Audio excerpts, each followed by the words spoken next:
What's going on, football fans? It's draft time. Round 1 of the 2024 NFL Draft is officially here. No more waiting. It's time. No more mock drafts. It's time for the NFL Draft. Join me live for each and every pick tonight of the 2024 NFL Draft, where I will give you my raw, unfiltered reactions to each and every pick. All 32 selections tonight, here, live on the Bottom Line View, discussing my thoughts on each pick, whether that team nailed the selection, whether they missed on that pick, whether I think that was a phenomenal pick for their franchise, or that pick will set them back years to come. I will discuss each and every pick, give you my thoughts on those players for every team, and give you a grade for each pick. Let me know how you're doing. Let me know how you're feeling. Don't forget to spike the like button. Don't forget to subscribe if you haven't already for some reason. And comment. Get in the live comment section, guys. Let's have a fun time. Make sure to share this with your friends. Mike's in the chat. He says Sportsnet is on crack. They have the Oilers to win the Stanley Cup. Daniel is in the chat. What's up? He says, happy Thursday, everybody. What's up, Daniel? What's up, Big Al? He says, what's up, Sing? What up, Lenny B? We got Lenny B in the chat who says Brandon Ayuk will continue to be a 49er. I don't know, Lenny B. I don't know, man. I heard the New England Patriots are putting together a package for Brandon Ayuk. Jordan Hunter is in the chat. Mike is in the chat. Gregory, our Patriots fan, Greg, he says, hopefully the Patriots have a great draft this year. Been a while since they had a good draft. Let's go, Patriots. Have a kick-ass draft. Singh is in the chat. He's concerned about his Ravens. He hopes that they draft an offensive lineman or a receiver in the first round because I do not want the Ravens to trade down. He also says, do you look at my mock draft? I looked at a couple of them, bro. You've sent me like 15 of them. I can't keep up. Travis says, do the 49ers trade Brandon Ayuk tonight? Ooh. I'm leaning towards no, but I don't know, man. It's tough, bro. It's tough. Tom is in the chat. He says, let's go Washington. What's up, Tom? Who do you want Washington to pick at number 2? Although it certainly seems like it's going to be Jaden Daniels. Katana with the $2 super chat. Remember, guys, you can super chat and guarantee your comment to be read. And you can also get a shout out. He says, for $2, shout out to Katana, my man, the myth, the legend, the longtime BLVer. What would be winning picks for the Titans? I think Joe Alt would be a A-plus pick. I believe he'll be a franchise left tackle for years to come out of Notre Dame. Really, any of the offensive linemen, I would be happy with them picking. Any of them projected to go, so that would be... I would be fine if they selected Latham out of Alabama, Fuaga out of Oregon State. Maybe if they trade back, I'd be fine with all of those picks. Yeah, any of them I'd be cool with. I think defensively, I can't really see them. Honestly, it feels like they're going to pick a tackle here.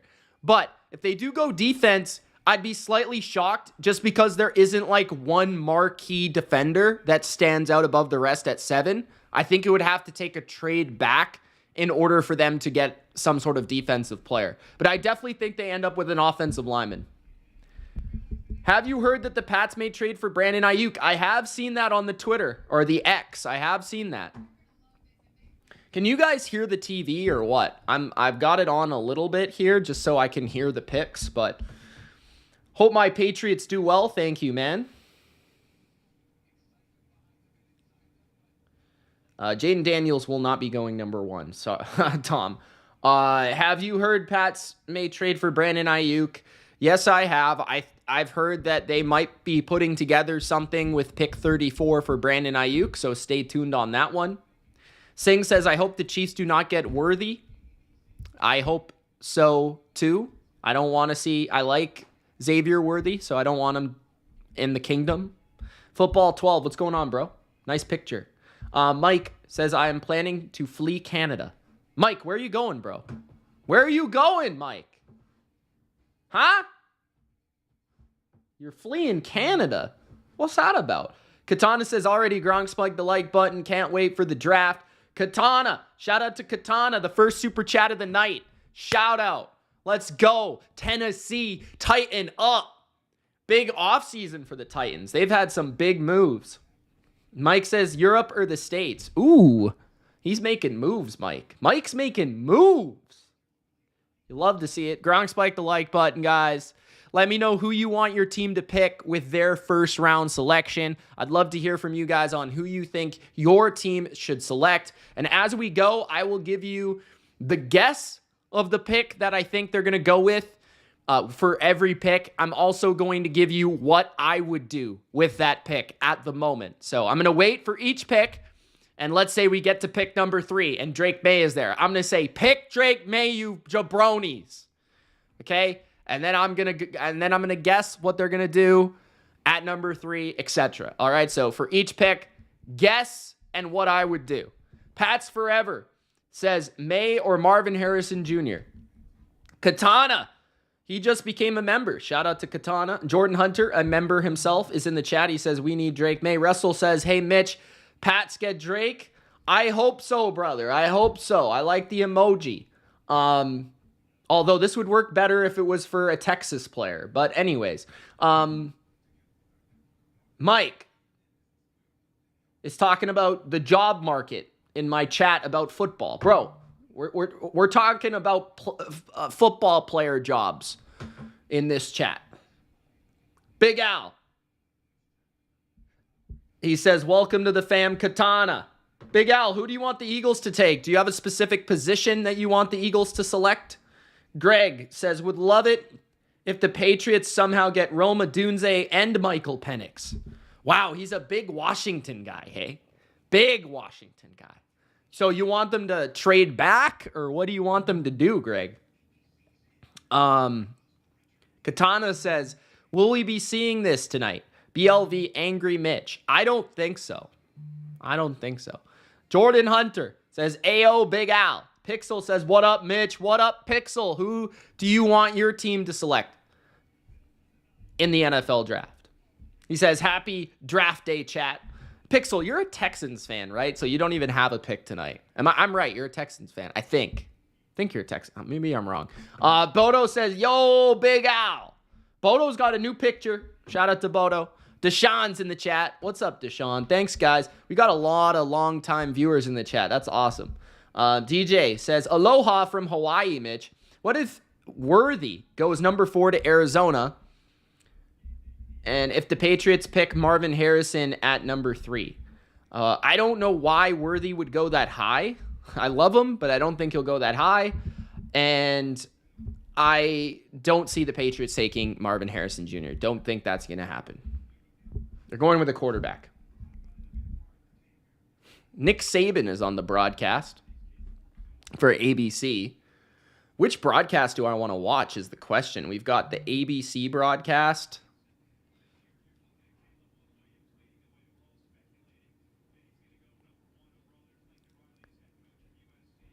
We've got the ESPN broadcast.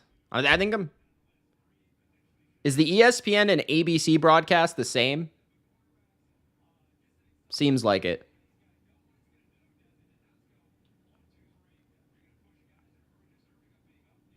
Seems like it. I think they also have an NFL Network broadcast.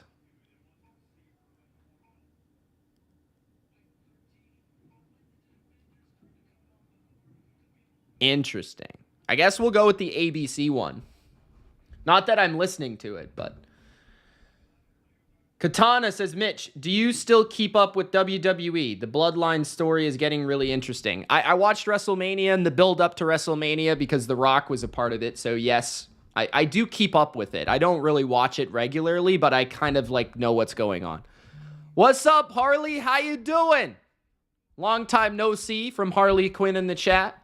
Chris says, isn't Belichick giving his analysis tonight? He's on the Pat McAfee show, I believe. Deshaun says, let's go Seahawks. Miss Harley says, happy draft night. Happy draft night, Harley Quinn. Let's go. Let's get a good player. Let's get some sound effects. It's been a while since I've used some of these sound effects, guys. I might be a little bit rusty.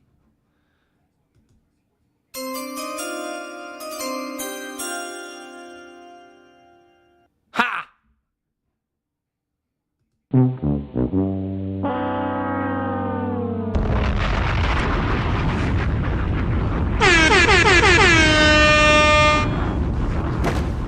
Pizza time. Okay, let's go. Let's just get this thing started. Let's get this thing going, man. The Bears should be on the clock. Bears should be on the clock. So, the Bears will select Caleb Williams, but we're just going to wait for that to happen. Obviously, I didn't even put quarterback as one of their needs because it's so obvious that I didn't even need to do that.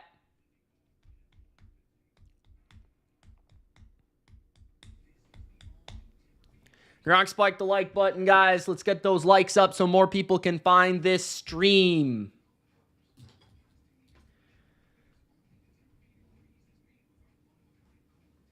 Nicholas Gill is in the chat.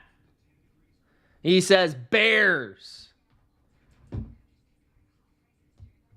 Nick's probably going to project Spencer Rattler with this selection right here. Apparently, the Eagles and A.J. Brown signed an extension. I'm just seeing this. So congratulations to Big Al. 3 years, $96 million. The highest paid receiver in the NFL. Wow. Okay.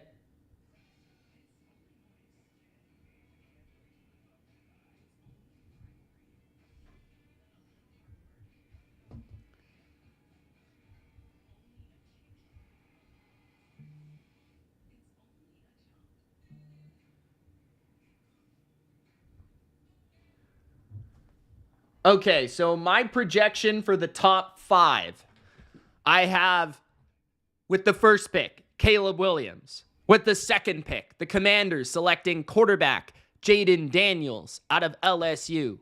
With the third selection, the New England Patriots selecting Drake May. With the fourth pick, the Cardinals picking Marvin Harrison Jr. And with the fifth pick, the Chargers could trade this pick, or they could select J.C. Latham out of Alabama. That's my guess. Yeah, Pat's got pick number 3. Bodo says Rams move up to the top 10. Ooh, baby.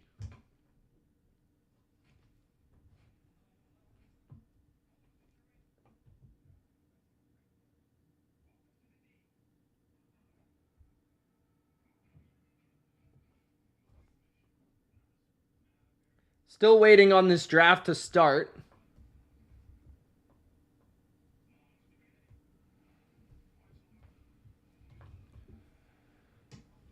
What's up, Dugan? How you doing, bro? We got sound effects. Like this one. Who? Who's that? I need to use this at least once during the draft, right? It's a good draft one. Katana thinks Jaden will be better than Caleb. Harley, the Detroit Lions fan, says welcome to the D. Harley always thinking about the D. Greg says, Yeppers. What's up, Greg? How you doing, brother? We got Eminem and Roger Goodell promo package.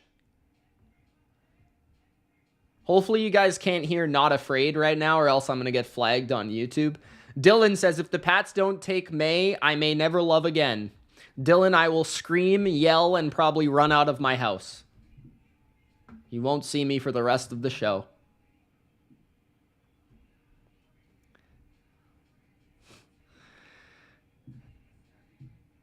Roger Goodell comes out to Not Afraid by Eminem. Nice. All right. Oh, and Eminem comes out too. I love the stage. The stage is sick.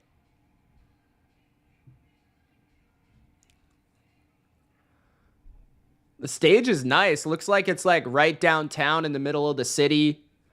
Nice blue, of course, for Detroit. Detroit going big. Outdoors, actually. Pretty cool. Eminem wearing a Lions hoodie.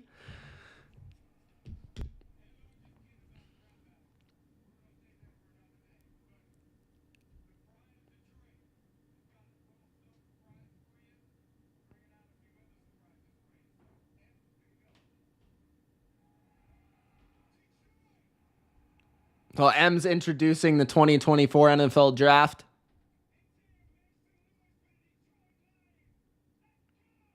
Make some noise for the Detroit Lions. Well, okay, I'll make some noise for the Detroit Lions. Oh, Amon-Ra St. Brown. We're just having a Detroit Lion party in the middle at the start of this draft, right before the Bears pick. Aiden Hutchinson. Calvin Johnson. The boys. We got a bunch of Niners fans in attendance, it looks like. And Barry Sanders. Barry Sanders. I like his jacket.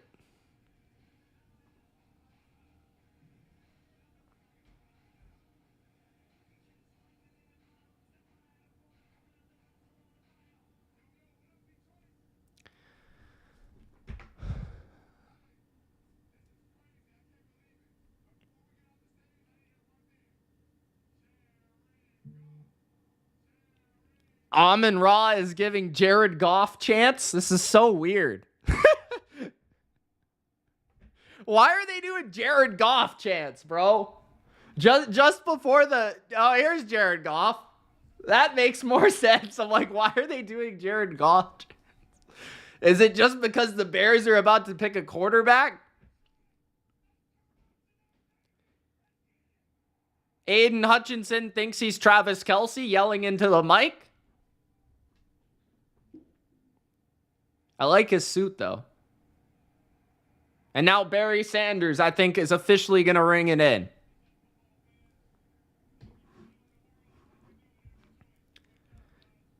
If you haven't already, Gronk spike the like button. Share this with your friends. We are live for the NFL Draft, guys. Live. I'll be grading every pick. Congratulations to my guy, Big Al.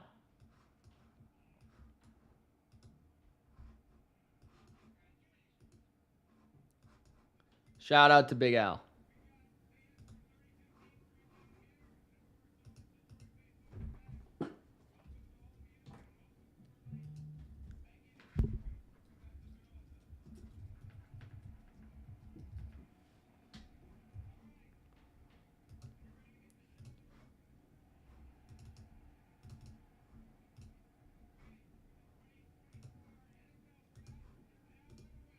All right, the 2024 NFL Draft is now underway. The Bears are officially on the clock in Detroit. They got 10 minutes to make their pick, or else they'll be bypassed.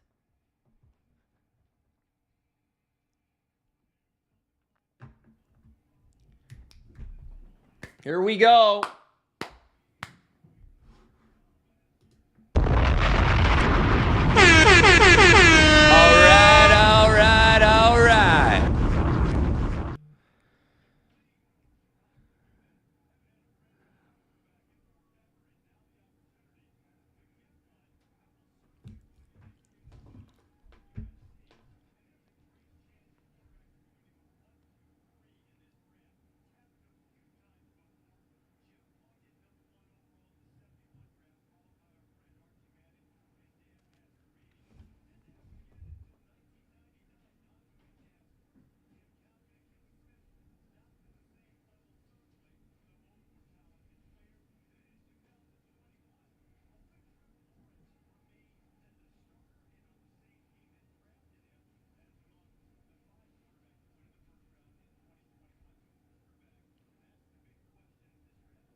All right.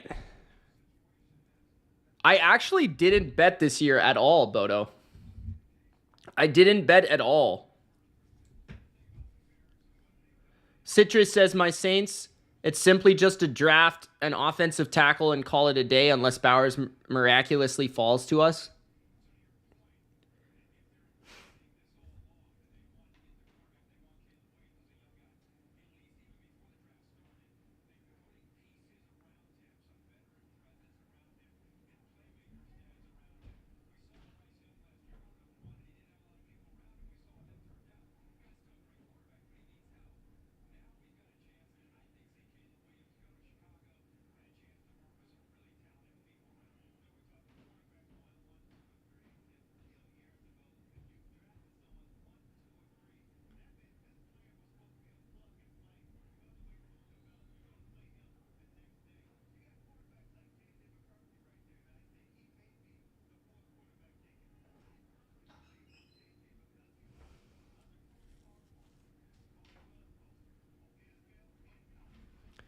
All right. What does that mean?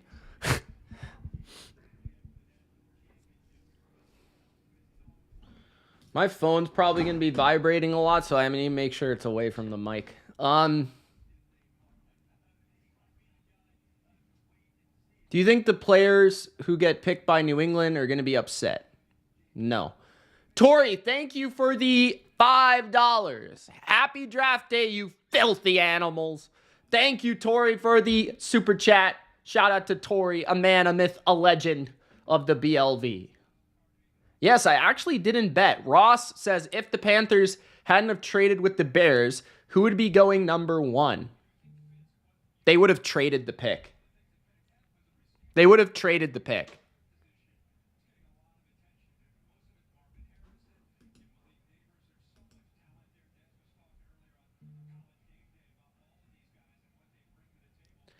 Oh, Sarah's in the chat. She was gifted a membership. Guys, if you're gifted a membership, speak up. Yarble is in the chat. Durkant was gifted a membership. That's funny. Alan was gifted a membership. Joshua was gifted a membership. Ashton was gifted a membership. Julius was gifted a membership. And H-Town Texans was gifted a membership. All right. Well, I might as well discuss Caleb Williams. I think we know that's going to be the pick.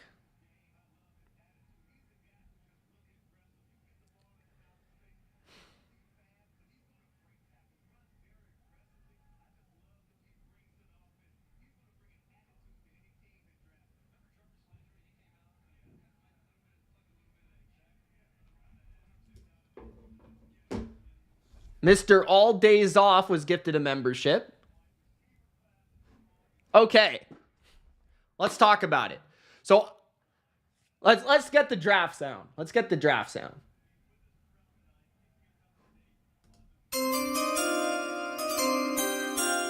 With the first overall pick, I don't even have to wait for them to make it. The Chicago Bears select quarterback out of USC, the University of Spoiled Children, Caleb Williams. Caleb Williams will be the quarterback, and hopefully the first franchise quarterback for the Bears in a very long time. Caleb Williams brings, in terms of his strengths, unique vision and creativity as a playmaker. His number one trait is his ability to make his offensive line better by the way that he eludes pressure, buys time, manipulates the pocket, and extends plays. He has an extremely powerful lower half of his body where he's able to shed off tacklers, avoid the rush, make people miss. His arm is extremely, extremely fluid. It's movement. He can make a lot of different releases from a lot of different platforms. He can throw the ball on the move as well as any prospect we've seen in recent years. He is very accurate inside or outside of structure. He has a powerful throwing arm. It's probably not absolutely Josh Allen or Patrick Mahomes level, but it's very, very powerful. He can make all the throws inside, outside the pocket, all different platforms. And just the biggest thing that stands out is the kid is electric. No matter what, even if he does not live up to elite potential, he will be a fun watch at the NFL level. And the other thing, he is criticized for his off-the-field nature. Maybe a little bit too cocky, maybe a little bit too confident, maybe a little bit too out there or full of himself. Maybe you would rather him not paint his nails. But Caleb Williams also brings the confidence, the swagger that you want as a franchise quarterback. If you are going to be a great quarterback, you have to believe you're going to be a great quarterback, and Caleb Williams believes it. He has all the traits to be it, and we'll see if he'll become it for the Chicago Bears. Now, the official selection from Roger Goodell. If this ends up being Jaden Daniels, I'll be embarrassed. Caleb Williams has been selected by the Chicago Bears officially. Congratulations to Caleb Williams. I hope that I finally, and I mean finally, get to see a good quarterback for the Chicago Bears. I don't even remember seeing a good quarterback play for the Chicago Bears. I do not recall in my lifetime watching a good quarterback for the Chicago Bears. I grew up with the Rex Grossman era. I grew up with the Jay Cutlers. I grew up with the Justin Fields as of late. We've seen it all in Chicago, okay? Mitch Trubisky. We've seen it all. Can Caleb turn the tide? We will see. I have to give this pick an A. I'm not going to give it an A+, just because it's like so obvious and easy. It's not like they had to like manipulate it, but it's a great pick, and hopefully it will become a franchise-altering selection by the Bears. And I will say this, the best thing about this pick is the fact that they did not make the pick last year. The best thing about this pick is that they were getting not Bryce Young, but now Caleb Williams. That is the best thing about this pick, that they bypassed Bryce Young for a potential elite player. So congratulations for, Bears fans out there and the Bears. Katana says Bears will ruin Caleb like every other QB they get. Damn. He said that. Damn. Gronk spiked the like button. Guys, don't forget it. Get those likes up so other people can find this live stream. How will Caleb handle the NFL pass rushes? One of the things that he needs to get better at is protecting the ball. He did fumble the ball a lot in his final season at USC. And securing the ball, taking care of it, I think is going to be a big deal. But he does a very good job inside the pocket. And he's athletic enough to, I think, be elusive and get away from NFL pass rushers at the next level. I just think he needs to be a little bit quicker in his decision making. And I think he needs to learn how to, at times, not always go for the big play, not always go for the big throw, not always go for the backbreaker, but just extend a drive, make the right throw at the right time, and just keep your offense on schedule. As long as he can do that, he'll be fine. He'll be fine.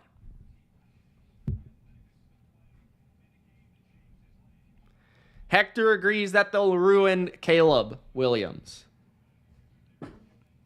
The phone is going nuts.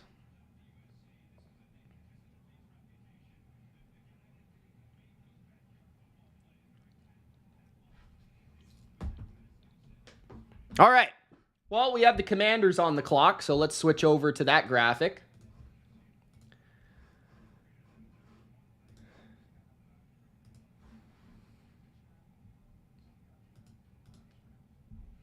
My prediction for the Commanders selection is quarterback Jaden Daniels out of LSU, the reigning Heisman Trophy winner. We will see if I'm correct. You guys let me know in the chat, who do you think is going second overall? The Commanders have 4 minutes to pick.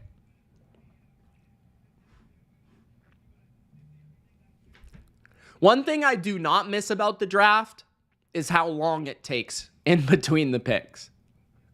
That's one thing I do not miss. Since 2021, Caleb Williams, 93 passing touchdowns, second in the FBS, and 27 rushing touchdowns, third in the FBS by quarterbacks. So yeah, multi-dimensional player, can run it, can throw it, can achieve it. Jennifer says, what up, gangsters? What up, Jennifer? How you doing? Eric, shout out to Eric, who is a YouTube member.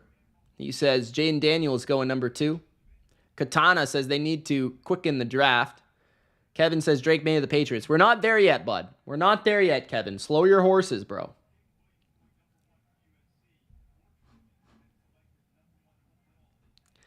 I'm probably going to, after I'm done my stream, I'm probably going to tune into a bunch of different, streams and see what people were saying during the picks after the fact, for sure.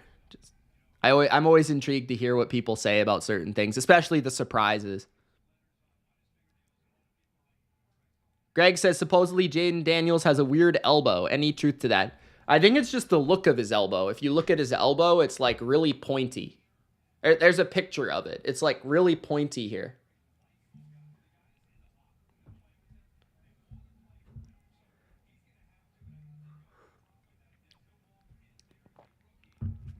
Durkant, what's going on, bro? Ross says Patriots pick Spencer Rattler. I will lose my mind. Eric says he wants the Giants to get Neighbors. Fair, fair. How do you feel about the quarterback rumors, Eric, with the Giants? What up, Durkant? The pick is in for the Washington Commanders at number 2.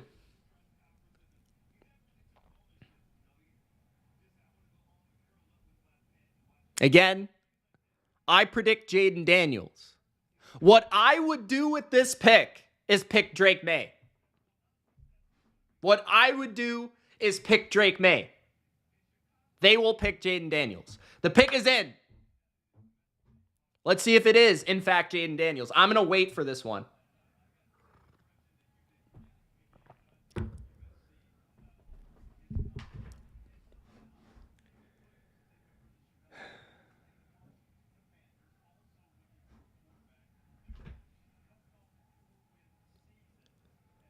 Okie dokie, artichoke. They're not showing who's on the phone or anything.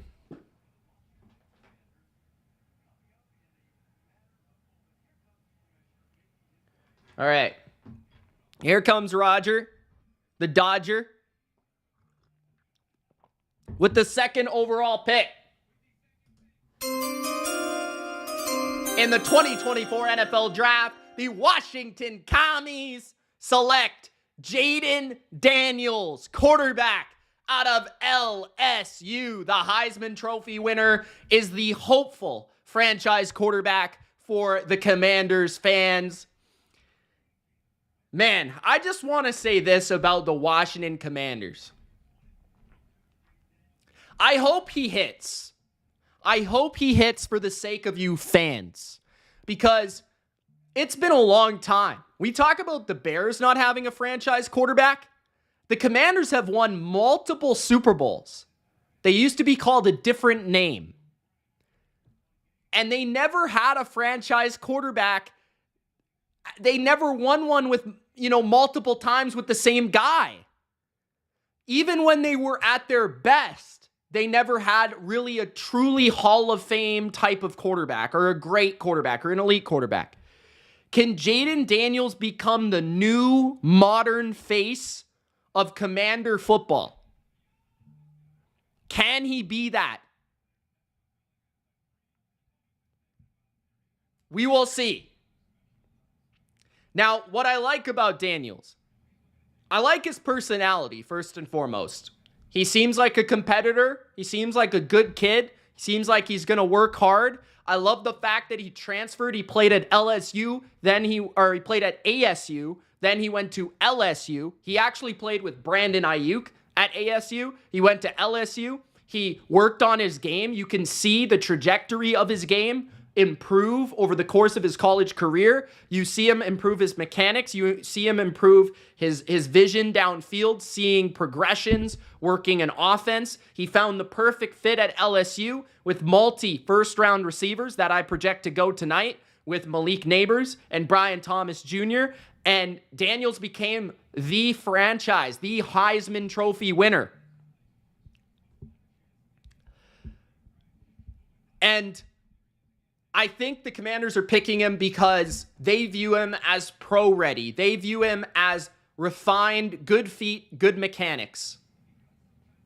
They see him as a player that can come in right away and be an electric playmaker with his legs, with his arm.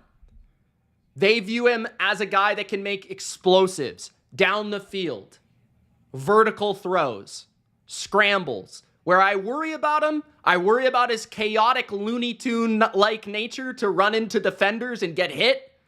I worry about his size. I worry about him not having an elite arm, but just a good arm. And I worry about his creativity at the next level. Is he going to be a quarterback that is able to evolve into somebody that can extend plays and make throws? Or will he be a quarterback that's rather throwing from the pocket? Or is he a quarterback that can be creative and can make that thing happen after the pocket collapses? The pick is in for the Patriots. I am not going to look at my phone so I get a genuine reaction. My guess is that the Patriots will pick Drake May. I've got goosebumps right now. I got to change the graphic. I got goosebumps, bro. Look at my arm, bro. I got goosebumps. The Patriots are on the clock. Their pick is in. Faster than Barry Allen. We will see who they select. I'm predicting Drake May out of UNC. What I would do with this pick is pick Drake May out of UNC. Singh says that they're getting May. Hector says JJ. Please, if they pick JJ, I'll lose my mind. I like the kid, but I'll lose my mind. Please pick Drake May. The pick is in. Okay, here we go. Come on. Get to the damn podium. Stop talking about Jaden Daniels. We're past that. We already went through that.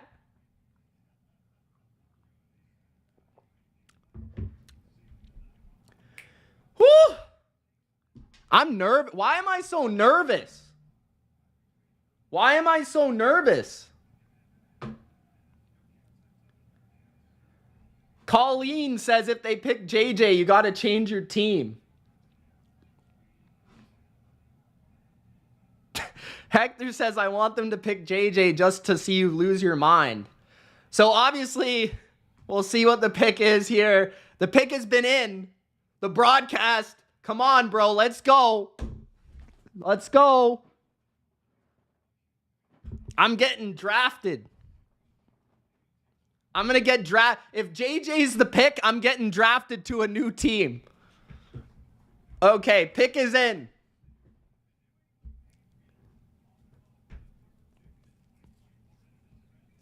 Robert Kraft looks like he's got smiles on his face. What did you guys think of the Dynasty documentary, by the way? All right, here we go. Roger Goodell.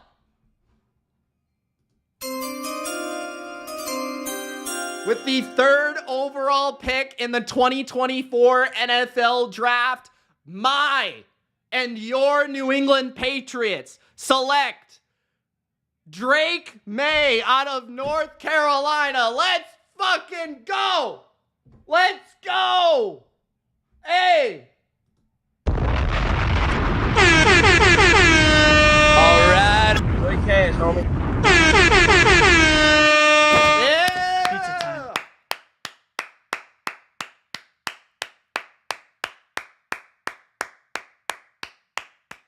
Hey! Hey, look at him. He's got his North Carolina suit on. The baby blue tie. He's got the MJ Jordan 1s on. Let's go. Drake May out of North Carolina. I have said from the start, I think he's going to be the best quarterback in this draft in 10 years. This is the guy right here. This is the guy. This is the Patriots franchise. Grew up in North Carolina, went to North Carolina, although he committed to Alabama. But he said, no, sir. My entire family has gone to North Carolina, including my 3 brothers and my dad, who also played quarterback, and my mom, who I believe was a track star or something like that. His whole family went to this school. They were all athletes. Drake May is the youngest of the bunch. Drake May is competitive. Drake May is smart. Drake May has a great personality about him. And that is, I think, what sold the Patriots on Drake May. The character. I think he has very high character, which ultimately will correct any deficiencies in his game, because he maybe does have some things to work on at the next level. He's a very young and raw prospect. But personally, when I watched him play, I did not see some of the concerns other people saw in his mechanics. I saw a great downfield passer. I saw a powerful thrower. I saw a big archetype of a franchise quarterback. I saw an athletic guy who had the second most scrambles for first downs in 2023. I saw the best middle of the field thrower in this draft class. I saw a franchise quarterback in Drake May. That's exactly what I think the Patriots are getting. They're getting their next Pro Bowl, All-Pro, hopefully Super Bowl champion quarterback in Drake May. I have compared him mostly to Justin Herbert with a little bit of Josh Allen, a little bit of Andrew Luck, a little bit of these different guys. I feel like he's going to be great at the next level because he's got the athleticism, he's got the work ethic, he's got the intelligence. He called his protections at the line of scrimmage at UNC. Clyde Christensen, the great quarterback coach from Tampa Bay with Tom Brady, Indianapolis with Andrew Luck, and with Peyton Manning, thinks this guy is like Andrew Luck. He's that high on him. He thinks he's the best guy in the class. There is a lot of people that have talked crap about Drake May. I think he's going to be great, and I hope that he is the next guy for the Patriots. I will be rooting him on, and I don't know. We'll see if he sits the first year. We'll see how long he sits. We'll see if he sits at all. Because honestly, I don't know how long they're going to be able to keep this kid off the field. Because I think he's going to beat out Jacoby in short time. But if they want to take their time with it, they can take their time with it. The Patriots have selected Drake May out of UNC. This guy is going to be an absolute stud. We'll talk about Drake May more as the draft goes on. The Patriots might look to trade back into the first round later tonight, but the pick is in for the Arizona Cardinals. So, Pats Nation, congratulations. The Cardinals are up on the clock. You guys let me know your thoughts. Alina is in the chat. She says, I want the Drake. Trayvon says, the Patriots are going to destroy my boy. Colleen says, I was hoping May would end up in the NFC. He's going to be a baller, no doubt. Rex says, IDK, but they're all separate. I don't know. Hector says, I wanted JD. Hello there says, I wanted JD for the Pats quarterback. I did not. I wanted Drake May. But I respect your opinion. Rob says, now the question is, how high will Minnesota trade up for McCarthy? We will find out very shortly. Pats Forever says, let's effing go. Big Al says, let's effing go. See, because Big Al understands when the Patriots are good, the BLV is at the peak. Jordan Hunter says, let's effing go. Tori says, happy with the pick at number 3 with May. Yes, sir. Shout out to Tori, who's given a couple super chats now. Shout out to Tori. Jordan says, I'm so excited, I just can't hide it. I'm so excited. Kevin Durkant says the Redskins are the worst team in the NFL. By the way, if the Commander, I'm just saying, bro, if the Commanders ended up giving us a franchise quarterback and Christian Gonzalez in back-to-back years, that'd be hilarious. Anyways, The Cardinals pick is in.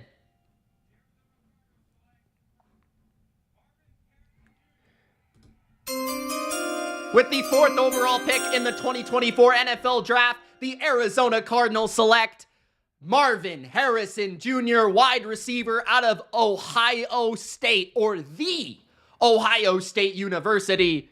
Kyler Murray is smiling ear to ear while he's playing Call of Duty right now, because Marvin Harrison Jr. is an absolute dog.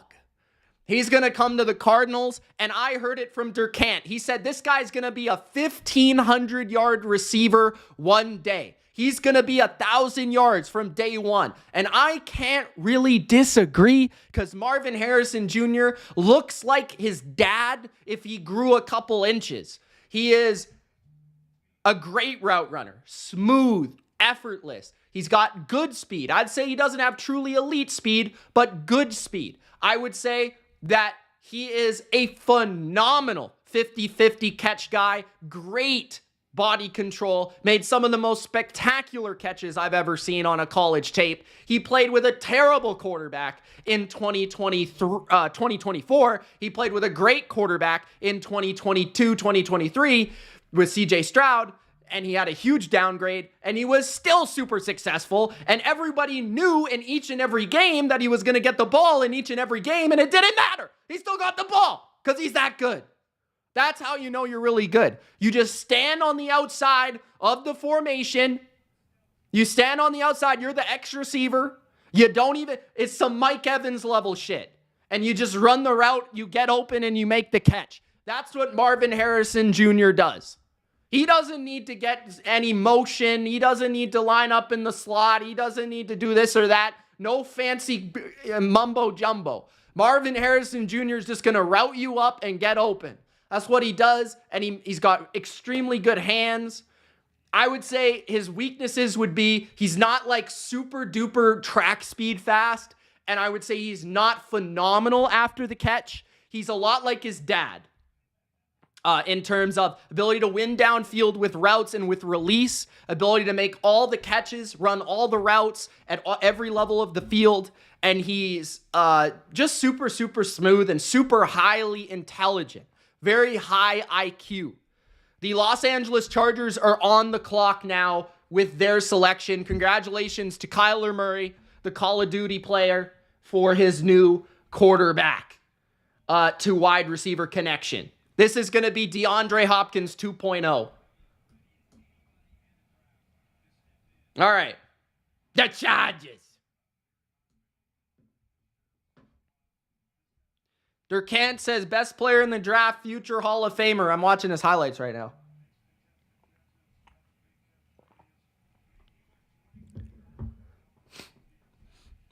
Who's your comp? Who's your comp, Durkant? What's up, Jamari? Says Drake May, baby. Let's go, Jamari. Let's go, baby. Kevin says your predictions are on point. So far, this is kind of the easy part. Singh says, I'm hoping the Chargers trade down. Well, they've got 4 minutes and 30 seconds. They might be on the phone right now. Tori says $5. The gentleman I'm shaking in my pick is the governor of Maryland. Wow, that's pretty cool. Nice. Nick said, amazing pick. Now it's time to go get Higgins or Ayuk. He's referring to Drake May. Thank you, Nicholas Gill. Appreciate that. Appreciate the love. I hope that your boy there works out in Chicago as well. Time to go get Byron Murphy now there, Nick. DJ says, if Drake May doesn't work out, this will set us back another 10 years, passing on a number one receiver like Marvin Harrison Jr. Who is throwing Marvin Harrison Jr. the ball, sir? Negan, I totally disagree. Durkant says bigger, more physical Devontae Adams. Julio catch radius, downfield tracking, Devontae route tree and style. So he's basically the best receiver in the league, is what you're saying. No, Larry was never there with Kyler, I don't think. I think he retired before that. Marvin Harrison Jr. is CeeDee Lamb, says Big Al. Negan, you're a bust. You're a bust, Negan. Nope.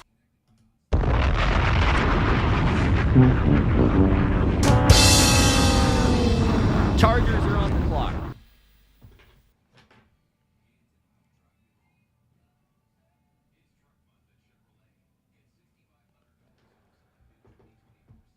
Who will the Chargers select? I predicted J.C. Latham out of Alabama. That was my mock. But they could pick Joe Alt.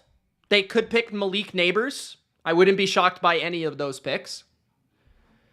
Drake May is a great pick, Harley. Did you miss my analysis? Scroll back, Harley. What are you doing? Harley. Stop watching Belichick. Singh says, I wanted Latham to the Dolphins. Why is that? You thought Latham was going to make it to the Dolphins? Badass, what's going on, brother?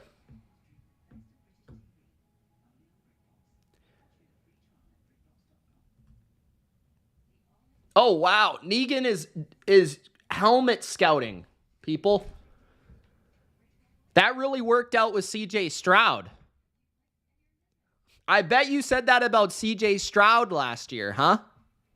Oh, Ohio State quarterbacks suck. Are we sure about that? Sure about that, bud? Nope.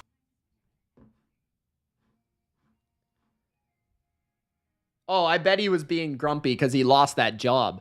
I can see the Vikings straight up to 5. Apparently they have not, and the Chargers are picking, but I'm on a commercial right now, so I'm not sure. And I'm not trying to check my phone for spoilers, so I'm trying to just react live to the draft and have fun with it. So I'm going with the live broadcast.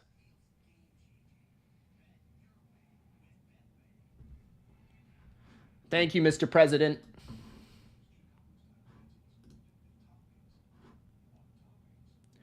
Big Al sticking with Latham to the Chargers at 5. Yeah, I could see this being any of the tackles or potentially a receiver.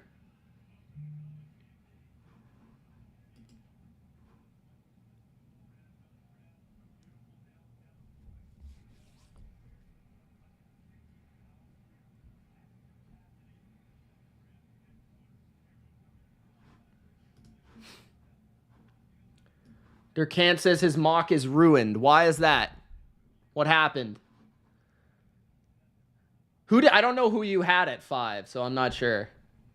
I can't even really guess. Ryan says, where's all the trades? This is going too much to script. I didn't have my first trade until pick 8, to be fair, so. I don't think we're going to see a trade until the back half of the top 10. I think the Giants are probably going to pick at 6 as well.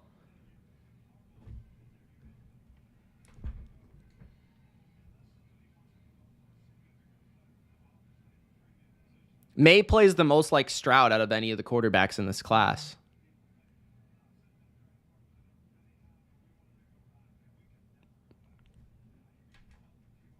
Pick is in.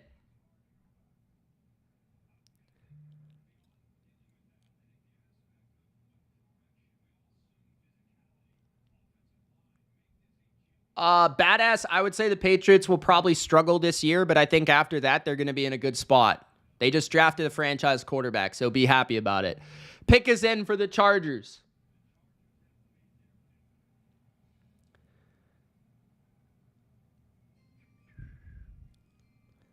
All right. With the 5th pick in the 2024 NFL Draft, the Los Angeles Chargers select Joe Alt. Okay, out of Notre Dame. Again, I said it could be J.C. Latham or Joe Alt. That's going to change what the Titans do. We'll see what they do at number 7. So a slight shocker, and Joe Alt is speechless on the camera. But, hey, this is a good pick. This is, in my opinion, the best tackle in the draft. This is a good pick. Now, the question will be, he played left tackle at Notre Dame. Rashawn Slater is the current... Okay, now he's excited. Rashawn Slater is the current tackle, right? At left tackle for the Chargers. So does Slater move to the right side? Does Alt move to the right side? That will be a question.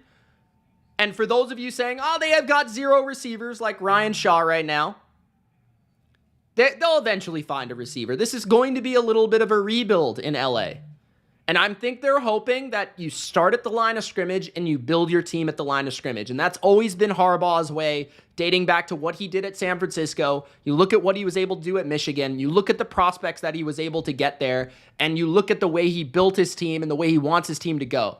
You look at who their offensive coordinator is now. It's a big run game type of guy. Straight from Baltimore, right? So Greg Roman was in San Francisco with Harbaugh, at Baltimore with Lamar Jackson, ran the ball really successfully. They want to give a really good foundation, a really good protection, really good ability to keep Herbert clean, allow him to have time to make those throws, because he is a absolute machine when he has time. When Herbert has time and he can work from the pocket, Herbert might be the best quarterback in the NFL. I'm not even joking, okay? So, with Alt and Slater there, I like the process. I like the idea. They can get receivers later on. We'll see if they even try to make a move for a veteran later in the draft. You never even know what could happen here. But Harbaugh gets his guy. Alt is a well-rounded tackle. I think the unique nature of him is he's nearly 6'9", okay? He's about 6'8" and a bit, which is extremely tall for a tackle. It's actually too tall for most people, but he actually has really good lower half bend where he's able to get low and still make that block effectively in pass protection. He moves really well. You could tell that he used to be a tight end. He transferred to a tackle position. And man, okay, you look at his stats. 2 sacks allowed since 2022, a 0.8% blown block percentage, which was the best among offensive tackles in the FBS. Ready for the NFL. He's going to be good from day one. He's the best tackle in the class. So this is a great pick. I thought they would go with Latham just because of the smoke that people were kind of tying those two together. Harbaugh recruited Latham out of high school, right? And then, of course, he was a big run blocker at Alabama that played exclusively right tackle, so it would be an easy translation to the Chargers and to Greg Roman. But Joe Alt, to me, is the right pick for this team, and I think that Harbaugh is doing the right thing for the Chargers. So let's now get to the Giants. I would give that pick an A. For the Giants, I think they're going to pick a receiver. Now the question is, will it be Malik Neighbors? Will it be Rome Odunze? Personally, I think Malik Neighbors is the superior prospect. A more electric, game-changing, field-flipping talent. I think Rome Odunze is great, and I think as a traditional receiver, he might be valued greater as an ex-outside receiver. And if that's what the Giants are looking for, then that might be the direction they go. But I think Malik Neighbors is an absolute dog after the catch. And he's a great route runner. He's got very good speed. So I would go with him. But we'll see what Dayball and the guys there in New York decided to do. I definitely think it's going to be a receiver, though. So stay tuned for this one. The Giants are on the clock.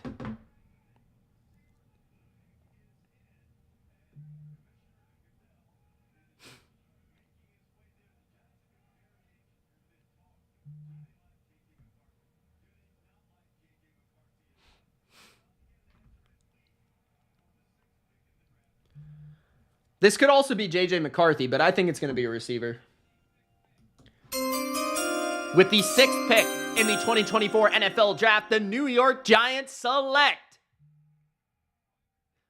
wide receiver Malik Neighbors out of LSU. Like I said, this is, to me, the pick I would have made. I have to give this an A.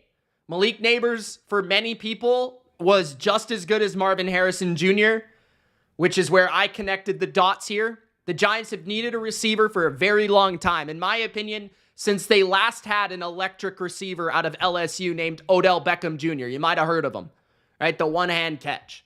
Malik Neighbors has a similar skill set to Odell, where he's able to take a slant and go the distance. He's able to break a game open, flip a field. He can make plays after the catch better than anyone in this class. His broken tackle rate was ridiculously high. I think he's very effective from the slot. He can be a vertical slot player. I think he can run routes at really any spot, but I see him more as a Z and a slot.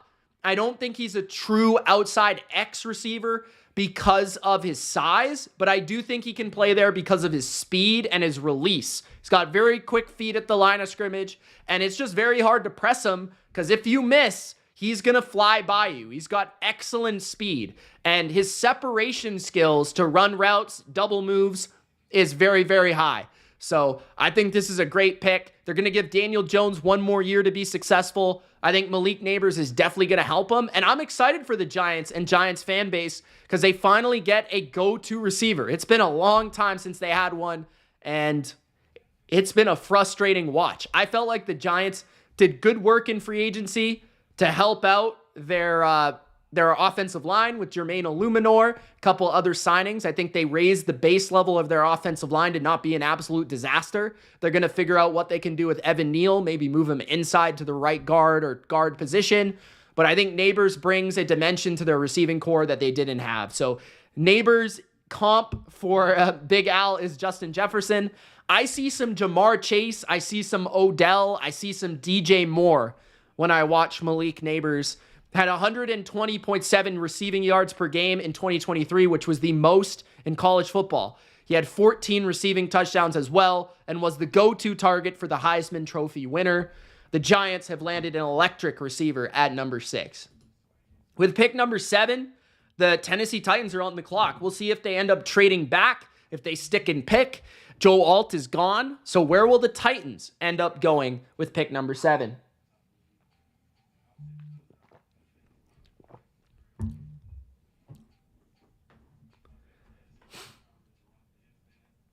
JP says he's pumped from New Jersey.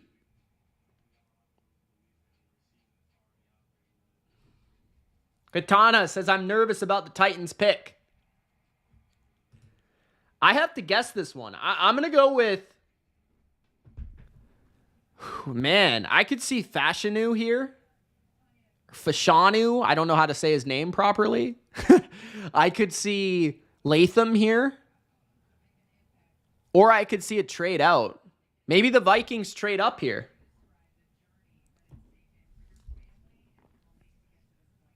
I don't think they're going to go receiver. I'd be pretty surprised by a defensive player. I think this is rather a tackle or a trade.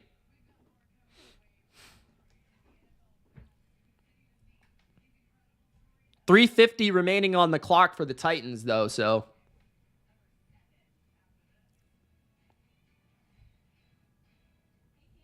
Hey, Caesar, I just haven't really had a great chance for a live. The videos just tend to have much more life on the platform right now. So, bro, I'm just posting long-form videos instead of lives. So, quit complaining, Caesar. Singh says, my guess is they're going to go with Latham. Fair.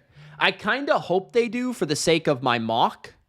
So that I just switched Alt and Latham and got those wrong so that we can cancel each other out. And then we'll just continue with the rest of the picks.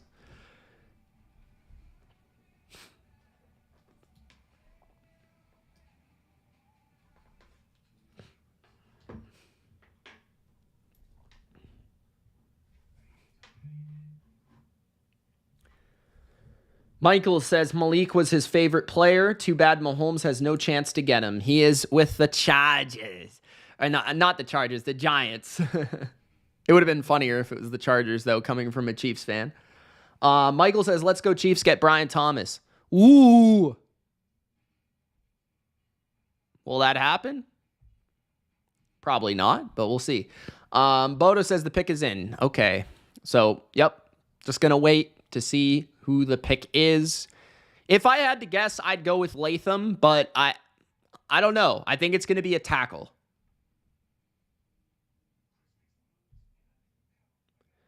Brian was gifted a membership. Isaiah was gifted a membership. Jay was gifted a membership. Greg was gifted a membership. Caesar doesn't have a membership? Bro. Amy was gifted a membership. Dakota was gifted a membership. Rob was gifted a membership. Josh Montez. Shout out to Josh Montez. He always comments on my videos. Ryan says, what are we doing with number 34? I would assume a receiver or a tackle. Maybe we trade that pick for, I don't know, Brandon Ayuk. We'll find out, but...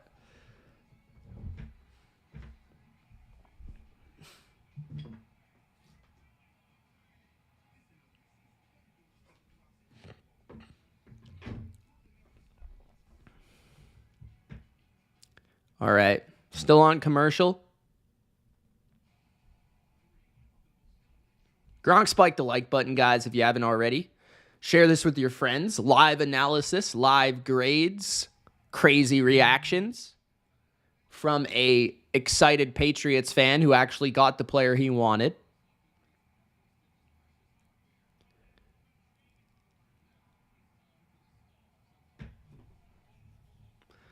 Ryan says, Big Al, what do the memberships do? A membership to what exactly? BLV, baby. BLV YouTube membership. Support your boy.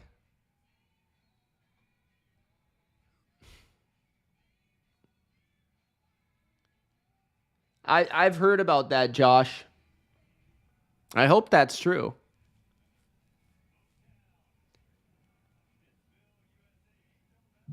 Okay, the Titans pick is in.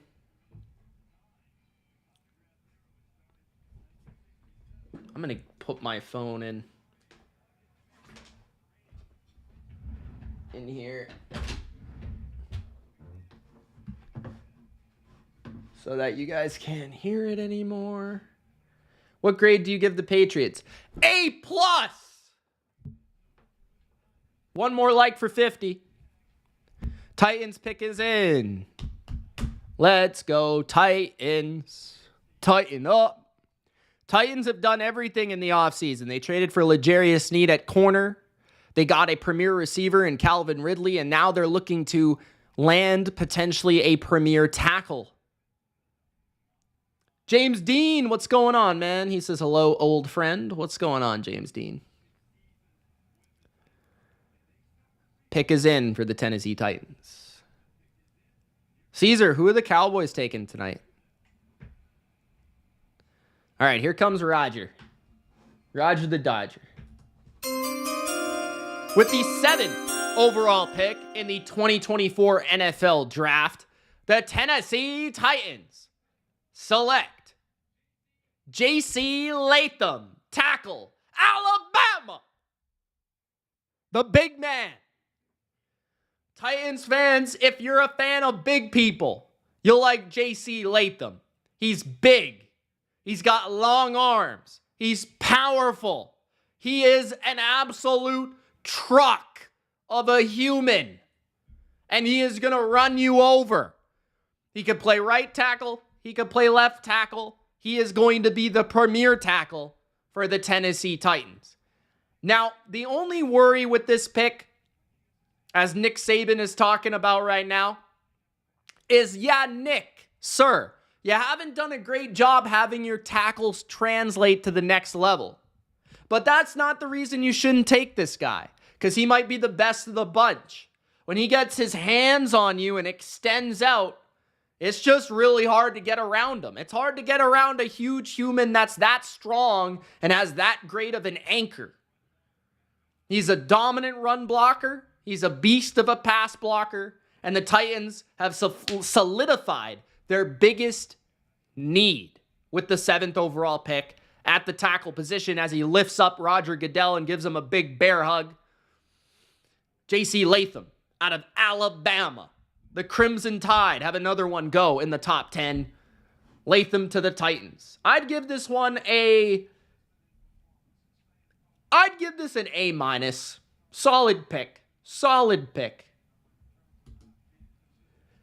The Atlanta Falcons are on the clock. Sings thinks the Falcons get Dallas Turner.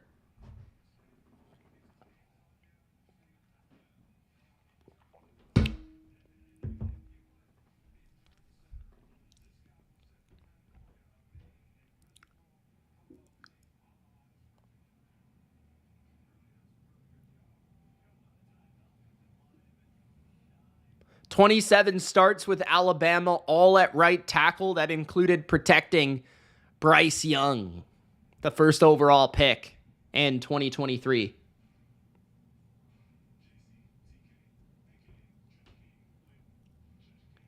Vikings trade watch is on. What if they just stick and pick at number 11? The Jets and the Bears aren't going to pick. Falcons pick is in. Unless somebody trades in front of them.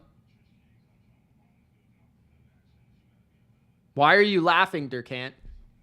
Please tell me the Falcons didn't do something stupid. Falcons are the chum squad. Uh-oh. What did the Falcons do?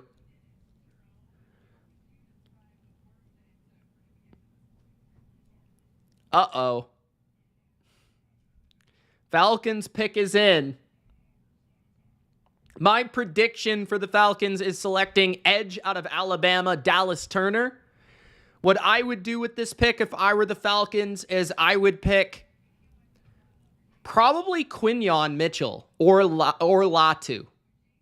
Probably one of those. I'd rather pick Mitchell, the corner out of Toledo, or I'd pick Latu out of UCLA. I am not a big Dallas Turner guy personally, but I would understand the pick given the need. Anything else, I'd be a little bit surprised if they picked an offensive player, but you never know with the Atlanta Falcons. Hey, Caesar, thank you for the $2, my man. He says, they ate holographic meatloaf. What is this guy talking about, bro?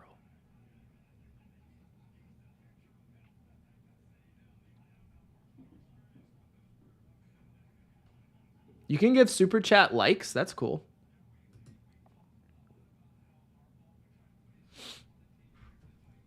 Caesar, why does your picture look way different now? You look like an old man in your picture, bro.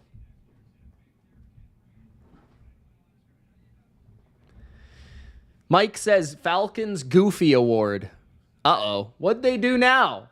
Durkant said the same thing. What did they do? Pick number 8. I'm assuming it's not an edge player if it's Goofy Award. Did they pick like Byron Murphy or something? Did they pick Roma Dunze? Did they pick a receiver? What did they do? Uh-oh. This was supposed to be Belichick's team.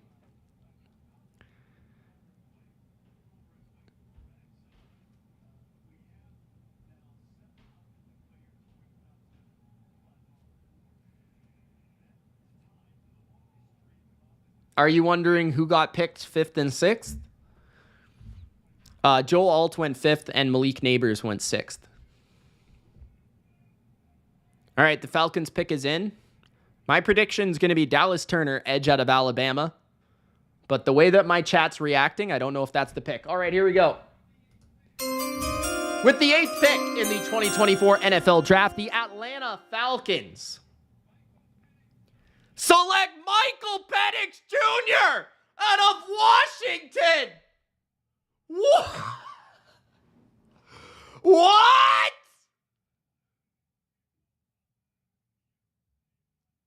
Are you serious? No, this is a meme, bro. Oh my goodness. Michael Penix with the 8th pick over JJ?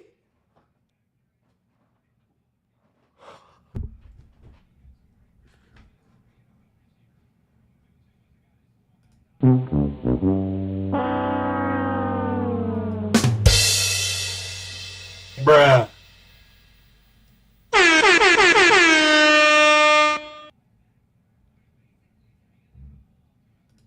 That's terrible. Ah, horse shit! Oh my gosh. Okay, so my honest reaction is this is a horrible pick. That's my honest react. I'm going to keep it honest here. Okay? This is my unfiltered reaction. This is a horrible pick. Horrible. Okay. They just signed Kirk Cousins to a big contract. And I understand Kirk Cousins is old. And I get that. But if you sign Kirk Cousins, why wouldn't you want to try to maximize your team right now to help Kirk Cousins win? What's the point of signing Kirk Cousins if you're not going to help him win? I don't really understand that. Secondly, I don't view Michael Penix as a first-round quarterback. I think he has some admirable traits. I like his off-the-field character. I like the fact that he's able to go through all that he's gone through in his life and come back and still be successful. And I think that's a trait that will translate to the NFL. The ability to go through adversity and come out on top. That's a big thing. And seems like a great guy. Not hating on the individual. I just feel like his game is somewhat limited. He's a pocket passer that although he ran a fast 40-yard dash, that does not translate to his football game. He does not run very much. He is not very mobile, and he doesn't move very much. So he needs a sound and stiff pocket to be able to work from. He can push the ball down the field. He has an extremely strong arm, and he does throw a nice deep ball. But you also wonder how much was the offense at Washington? How much was the competition? How good was that team truly? Because he had a first-round pick left tackle, first-round pick receiver, multi guys that are going to get drafted at receiver, a really good team around him. And he did play extremely well against Texas. I thought he lit it up. I thought he played unbelievable. But, man, I think this is a horrible pick. It just doesn't make any sense. I understand trying to get somebody to come in after Cousins, but for the right now, why would you sign Cousins to the money you signed Cousins to? Do you really think you're going to be successful without using your first-round pick on the here and now? Like, to me, he's just like, in terms of his football game, I don't think he gives you the second reaction throws. I do question, how truly accurate, especially at targeting the middle of the field, he is. I think on the outside the numbers and throwing the ball down the field, that's great. I think he's aggressive. I like that. I think maybe in Atlanta, in their system with the play action and the downfield passing attack, he could have some success. I think he'll have decent moments as a starter. But do I think this is your franchise quarterback for the next 10 years?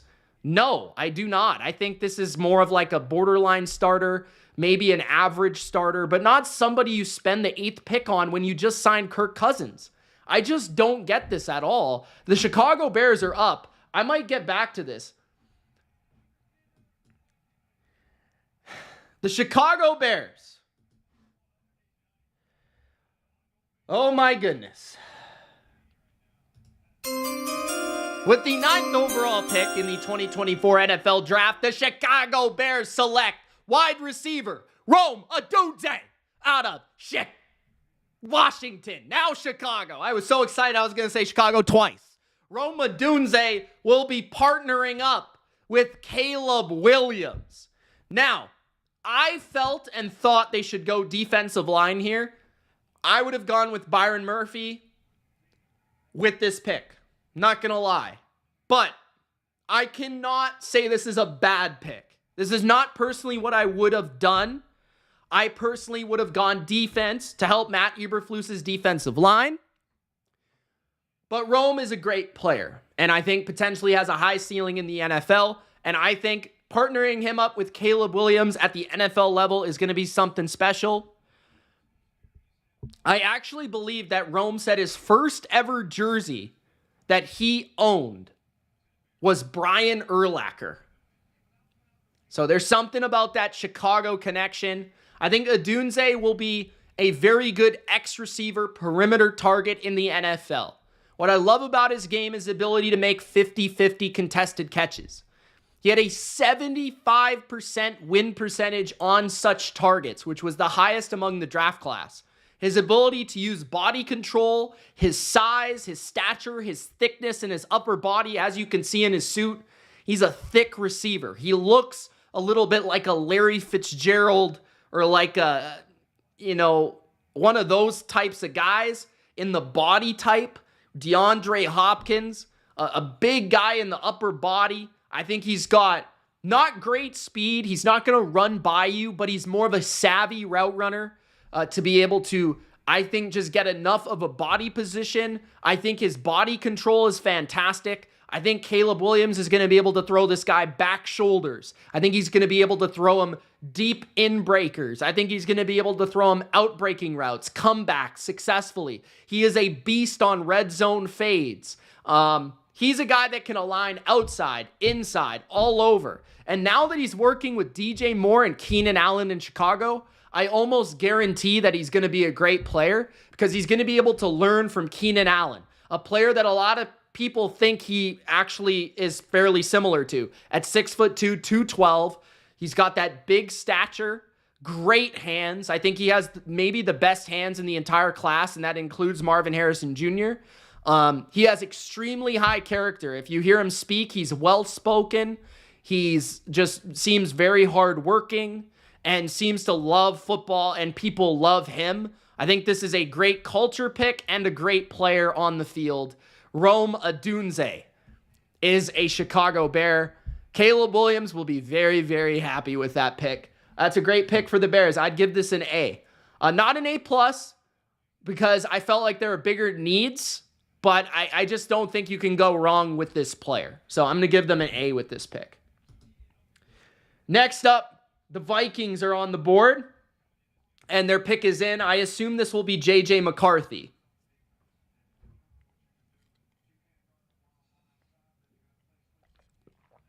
They have actually traded up to number 10. So they have swapped with the Jets in order to make this move, and I believe it will be for J.J. McCarthy, but we will find out. I still can't believe Michael Penix went at number 8. That is, was it number 8? Yeah, number 8. That is absolutely insane. I did not see that coming in a million years. And that's what makes the NFL draft so exciting, so fascinating. My goodness, I think that is an atrocious selection. I think that the Falcons are going to be regretting that. But we will see. I hope the kid proves me wrong. I hope he balls out. I hope he's an absolute alpha stud. But man, I do not know about that one. That is insane. Gronk spiked the like button.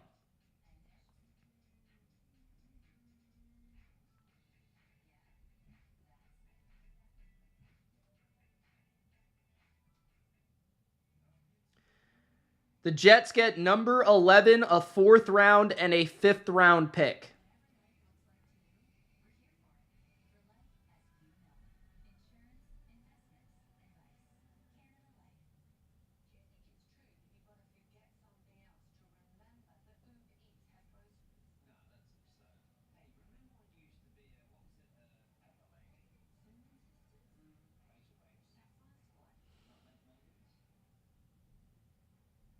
I still can't believe the Falcons. Is that a joke?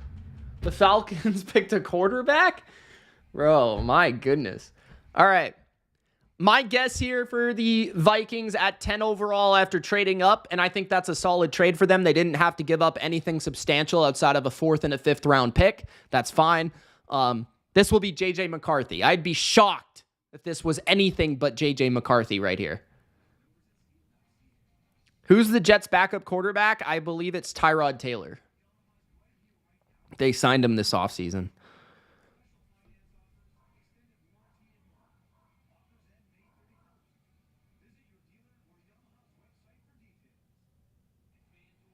Bodo says the funny thing is this is the last time that players are going to like Roger Goodell.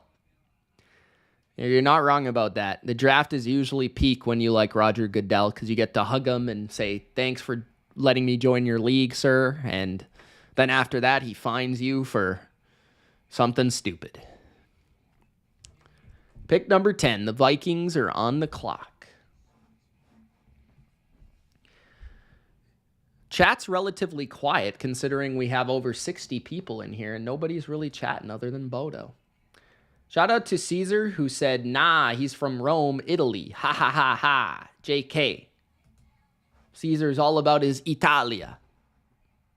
How's your pasta cooking? There, Mr. Caesar. Are you the real Caesar?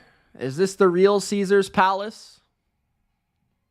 That will fly over Caesar's head. But anyways. The Vikings. Will they get their franchise quarterback with this pick?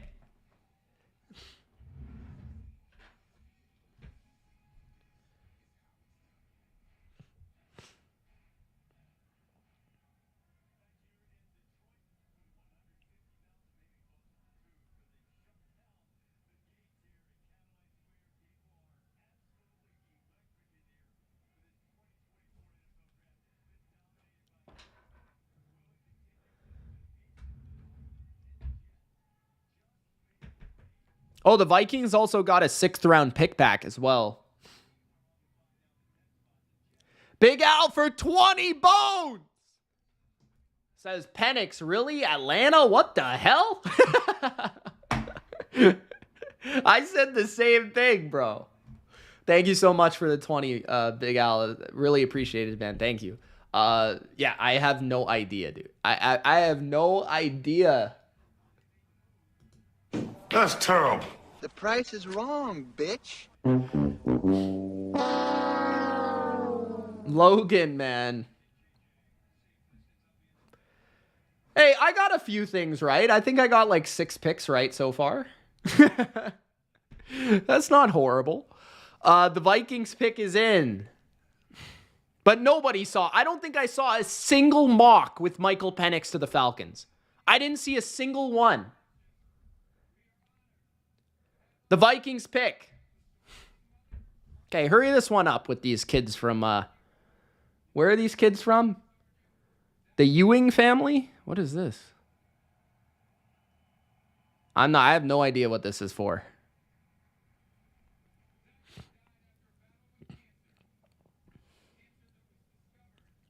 Some cancer thing or something. I don't know. Drake May, let's go, Kevin. Let's fudge and go. Greg says he's happy for Michael Penix and Rome Odunze. Penix will surprise, and Odunze will be another stud. Greg's all about his Washington boys.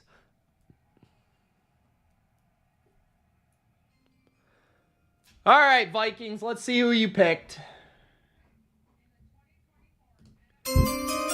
With the 10th selection in the 2024 NFL Draft, the Minnesota Vikings select J.J. McCarthy out of Michigan. His entire family is blonde. I'm not even kidding you. I do not see a single person that is not blonde in the picture right now. J.J. McCarthy out of Michigan is a national champion. The biggest winner in the history of Michigan football. One of the greatest winners at college football we have ever seen. Jim Harbaugh said he should have been taken first in this draft. Tom Brady says he's the best quarterback ever to go to Michigan. J.J. McCarthy, I think, is going to fit the Vikings really, really well. This is a Vikings team that is built and ready for a young quarterback. They have 2 really good tackles at left and right.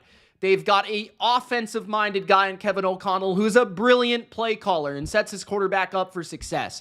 They have a quarterback coach that was recently in the NFL in McCown that's worked with many young players, such as Drake May at high school. J.J. McCarthy is going to come into Minnesota and throw the football to none other than Justin Jefferson, Jordan Addison, TJ Hawkinson. He's going to hand it off to Aaron Jones. He's not going to have to do everything. He's going to have open receivers. He's going to be able to rely on his run game. He's going to be able to have a strong defense led by one of the best defensive coordinators in football in Brian Flores. J.J. McCarthy will likely sit a season behind Sam Darnold, maybe sit half a season, something to that degree, work on his game, learn the NFL game, learn O'Connell's offense, and I think he actually projects as a Brock Purdy type player. I think that he has enough athleticism in his feet to make plays on the ground. He's actually really fast. He can, he can run and escape the pressure. I think he's going to work really well off play action. I think he has strong, consistent mechanics. The question will be, how does he see the field at the NFL level? How does he read coverages at the NFL level? Can he take pressure in his face and survive a pressured and collapsing pocket? That's where I saw the most flaws from him. He had a perfect situation in Michigan with a great roster, with a good coaching staff, all that, right? 67% completion percentage, the highest in Michigan history, 27-1 record as a starting quarterback. Phenomenal numbers right there. But can he survive without everything being perfect? That will be the question about JJ. But you've got the JJ to JJ connection for Mr. All Days Off. I think this is a good pick. I do see him as a Brock Purdy type, and I think that fits this offense to a T because O'Connell is obviously running a Shanahan-esque offense. I think he's going to be on time, in rhythm, accurate, and I think he's going to be able to move enough to make some plays off schedule. I don't think he's ever going to be elite. I don't think he'll ever be a top 10 quarterback, but I think he'll be a good one for a long time for the Vikings. That would be my assessment there. I like JJ. I like his character. I like his off the field. Hopefully he will grow. And even if he busts, it's not a big deal because, hey, you took a swing at number 10. You traded up barely. You didn't really have to sacrifice any capital. So honestly, this pick can't really fail to a great degree. So there's not even a lot of downside here either. So I would say I'd give this pick, after considering that Michael Penix went in front of him, I definitely had JJ in front of Penix, and I had JJ very close to Jaden Daniels in my rankings. I would have JJ, I would say a B+, A- with this pick. Obviously, they needed a quarterback, and I think he fits the offense well. I'm not 100% sold he'll be a superstar, which is maybe where I docked him just a tad, but it's a good pick. The Jets pick is in.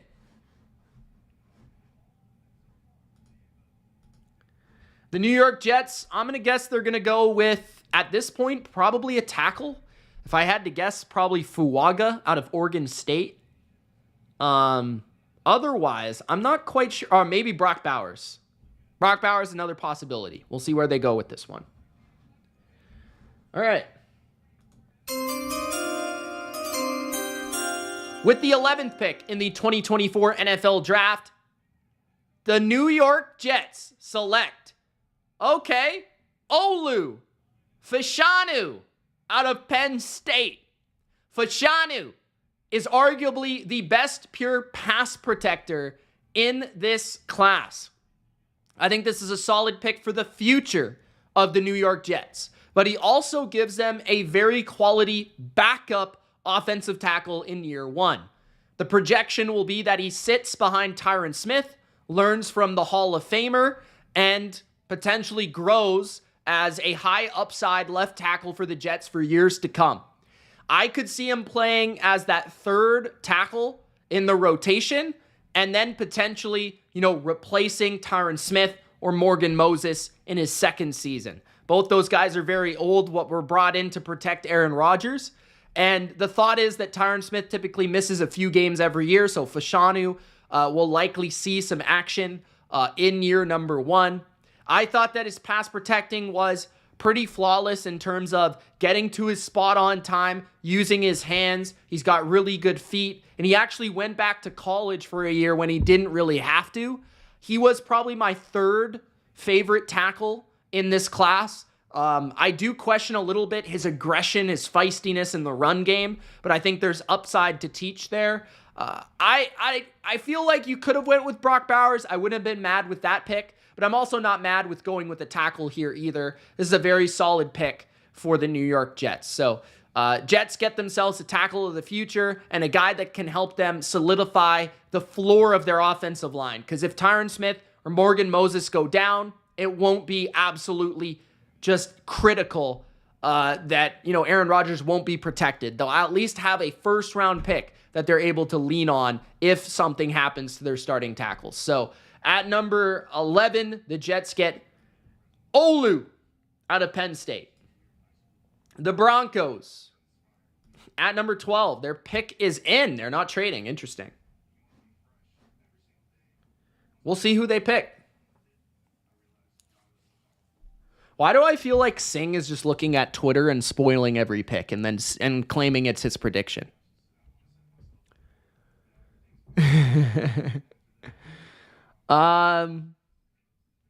My pick. Okay, where will they go? This is tough. This could be Dallas Turner with this pick.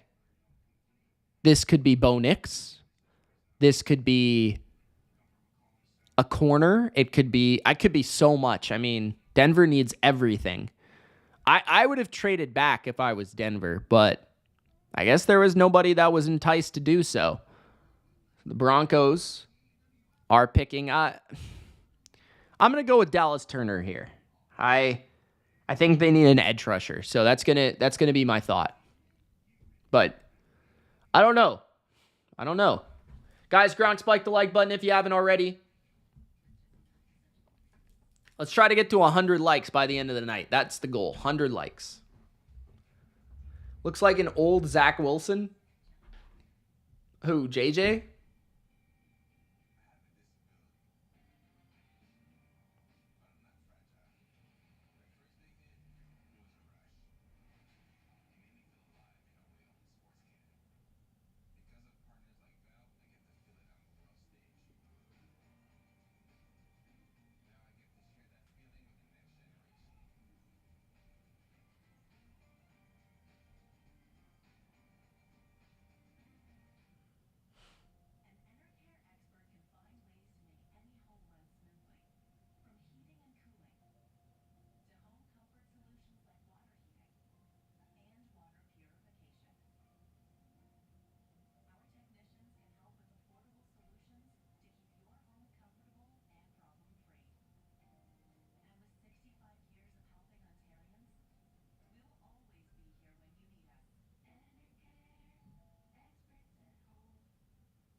I talked about it already, Daniel, but I love it, man. He was my favorite quarterback, and I'm pumped. I think he's going to be a great one in the NFL.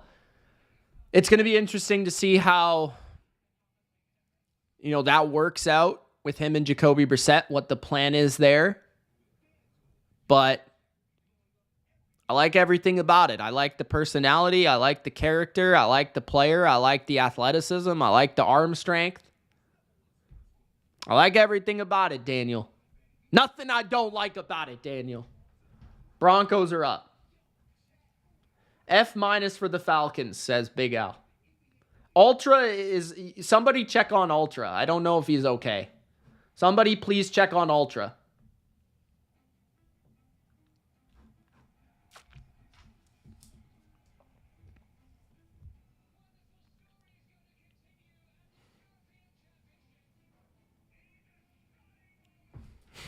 You know what? I'm going to start writing. I don't know if I have to write them down. That'll probably be a graphic or something.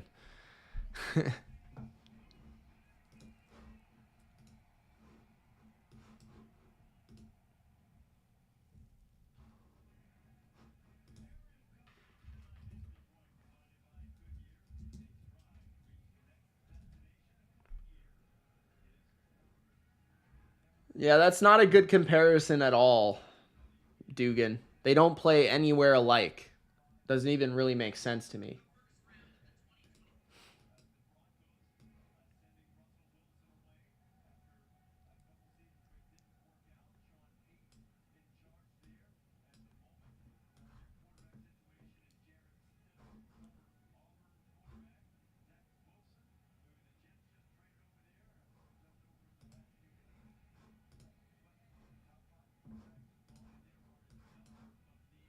F for fantastic, says Greg.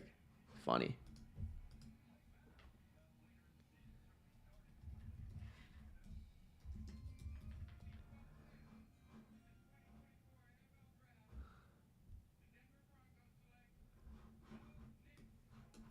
Oh my goodness.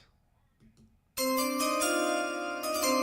the 12th pick in the 2024 NFL Draft, the Denver Broncos select Bo Nix, out of Oregon, quarterback. Wow.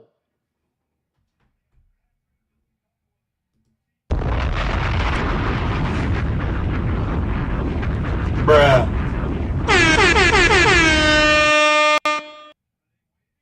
The price is wrong, bitch. Honestly, I will say it. I don't like this pick. I think this is a massive reach. Personally, I think Bo Nix is a day 2 quarterback. He had a very long career in college football. Began at Auburn, transferred to Oregon, had a very successful time at Oregon, put up numbers at Oregon, operated a system successfully at Oregon. But in terms of his game, I don't feel like he's going to be a great quarterback in the NFL. Maybe average, maybe a starter for a period of time, but I don't think he possesses the ceiling that is going to take you very far in the NFL. I just don't see a lot. Honestly, I didn't see a lot in his game. I thought his accuracy was a little overrated. I think his arm is good, fine, nothing special. I definitely think that he sees the field well. I think he runs an offense well. I think that he gets the ball out quickly to the right receiver, efficiently and effectively. But I just do not see enough in him. I just don't see the upside in him. I see a guy that can be okay. I think I'd have to say this pick is, considering Michael Penix went already at number 8, I'd have to say this is a C+ pick. Like, I just don't think that Bo Nix is going to be the franchise quarterback of the Denver Broncos. I think Sean Payton missed with this one. That being said, I think that Sean Payton is a brilliant offensive mind, and if this guy can work with anybody, it should be Sean Payton.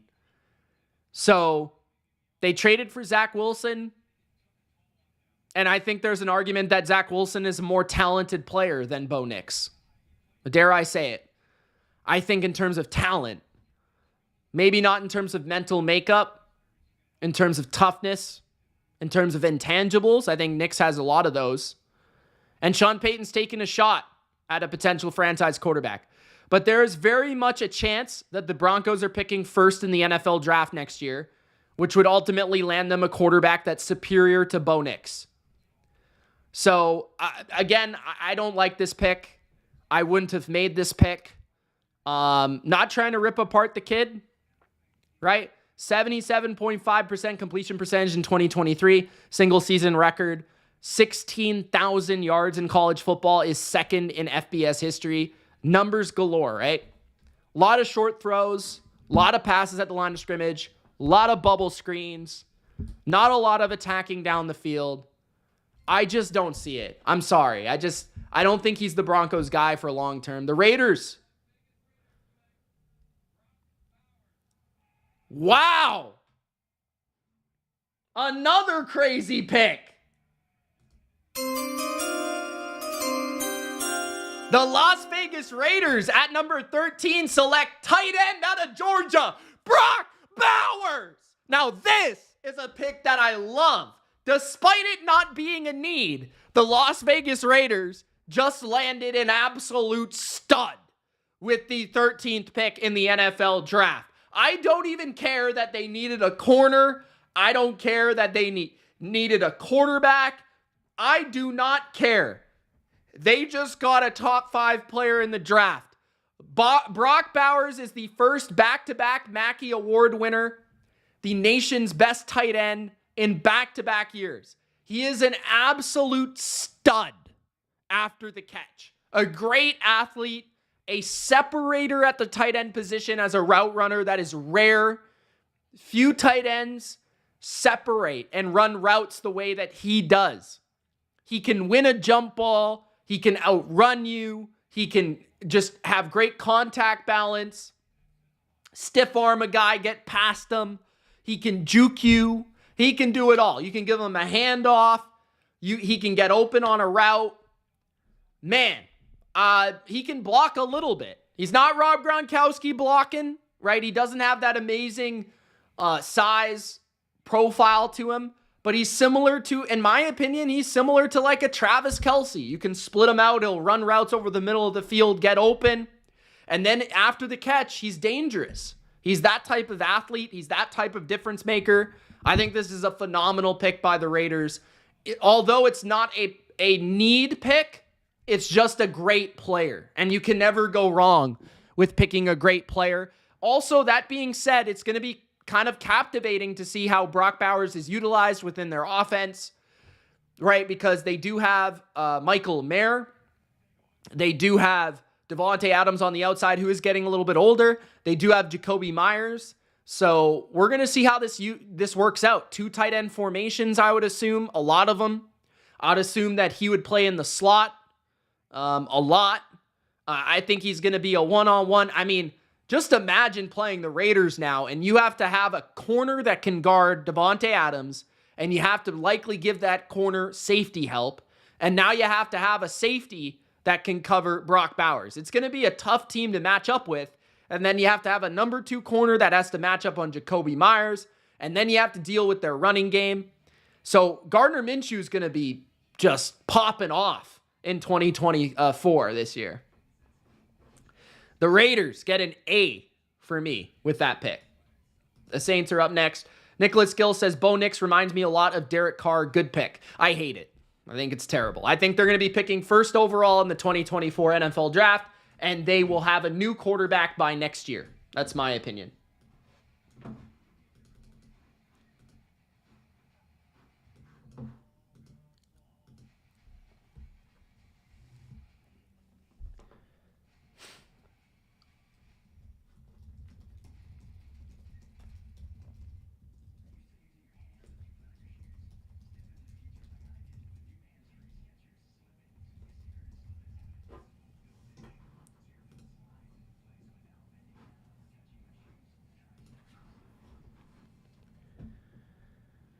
Oh boy.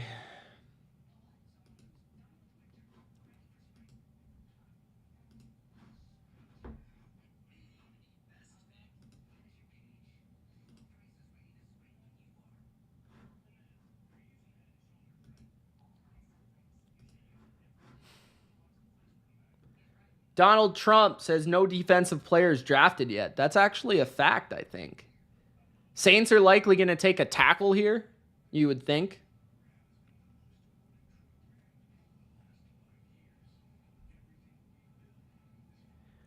I don't think the Patriots will take a tight end that high, Greg. More likely to take a receiver. You would have to think Nix is going to be the starter with that pick. I think Stidham and Wilson will be in competition there, but I don't.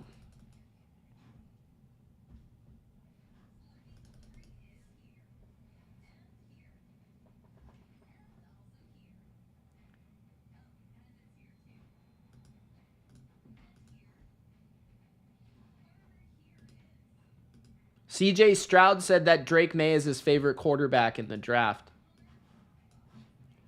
I wonder if he is a Caleb Williams guy. I wonder if he likes Caleb Williams.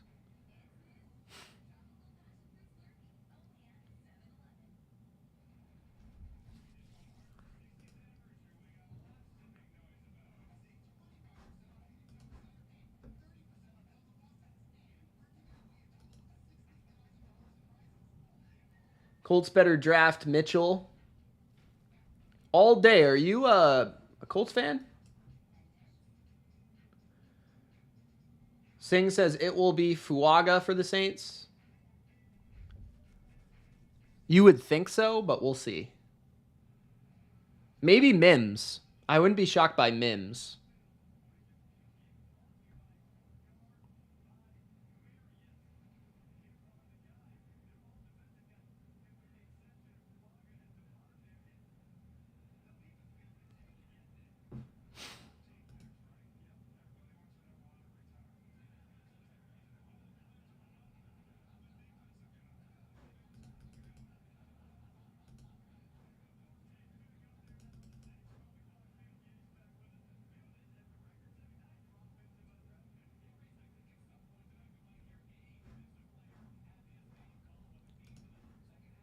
Okay.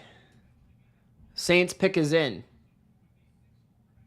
Connor Foley, I have no idea, dude. That was the worst pick of the draft by a mile. By a country mile.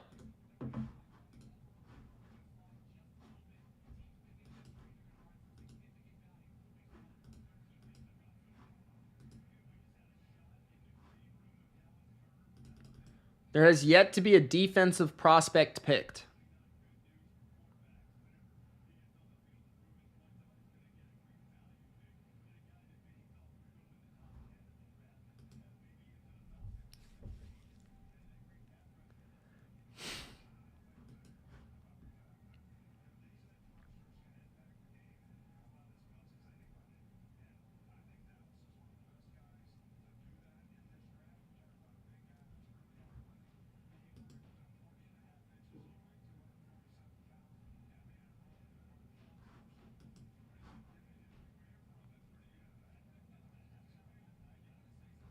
Yeah, Connor, I don't know about that, man.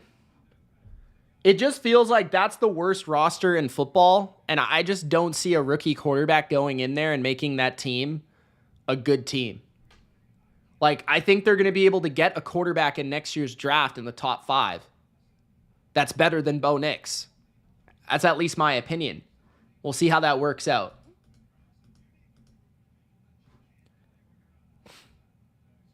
The draft has been complete madness since Michael Penix was picked. Like, this is completely unpredictable, off the rails.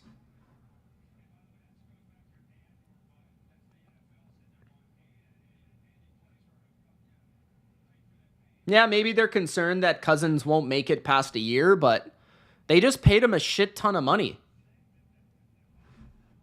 So you should have done those medical checks beforehand. Saints pick is in.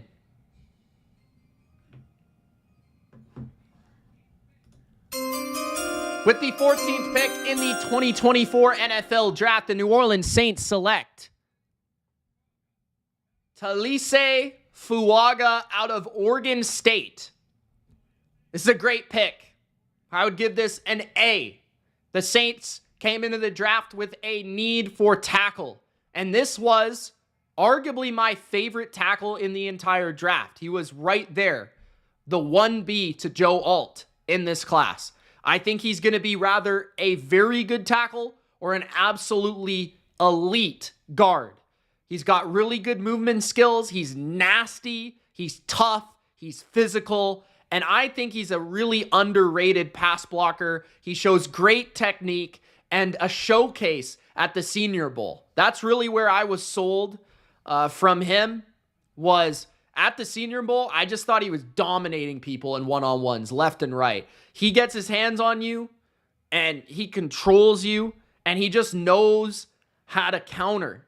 He's just very good as a tackle coming out of a draft. He is not very raw. I actually believe that he is very NFL ready. I think he could go be a guard and just be a powerful downhill run blocking stud. Yeah, I see him as a hybrid tackle guard. I see him probably long-term at guard, but I think he could play tackle. I'm not concerned either way. I just think he's going to be a really, really good offensive lineman in the NFL, and I just love the edge that he brings to any running game. I think he's the best run-blocking tackle in the draft, and the Saints get him at pick number 14. So congratulations to the Saints.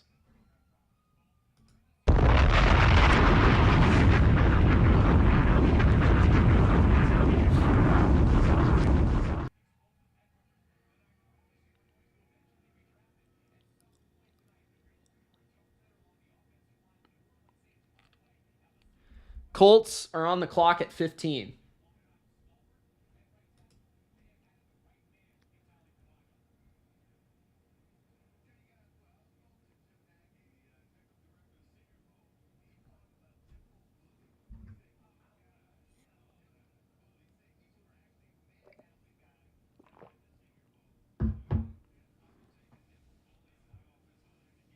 Yeah, no defensive players. Could this be the first one here for the Colts?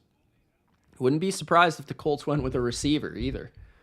This could be Quinyon Mitchell corner. This could be Murphy. I wouldn't be shocked by that. Colts love defensive tackles. This could be a lot of different stuff.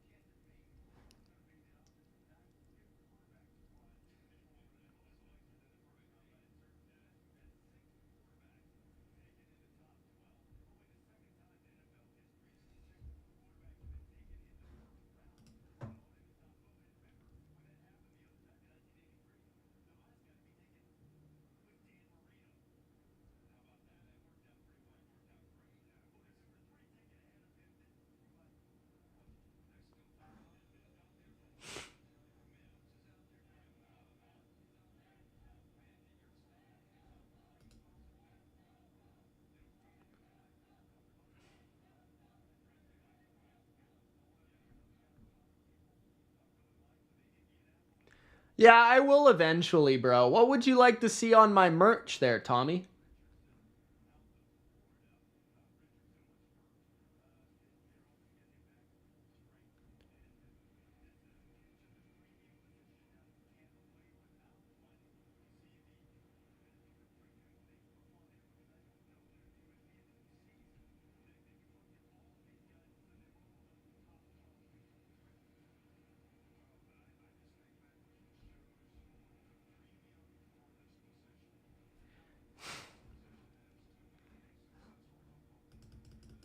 Greg thinks that the Colts will pick a receiver.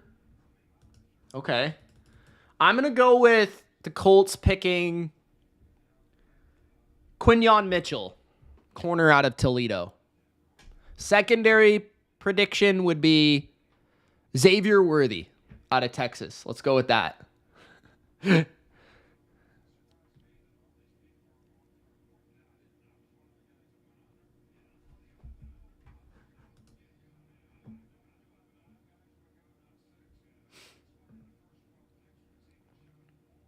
Oh my God, that was horrendous, Nick. I still don't get it. Like, even if you think you're going to sit him, like, he's 24 years old. He's 24. It's going to be like 27 by the time he plays. It's insane. Pick is in for the Colts. That's awesome, Nick. Appreciate it. Anybody let me know in the chat if you guys would pick up merch, because that will definitely entice me to get some merch made. I've always been thinking about it. I just haven't had the balls to do it yet. Just put Gronk Spike on a t-shirt. It's a good idea.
It's free?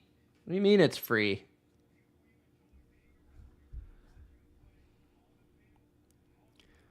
Colts pick is in. Here comes Roger the Dodger with pick 16. Is it just me, or has this draft been going pretty quickly?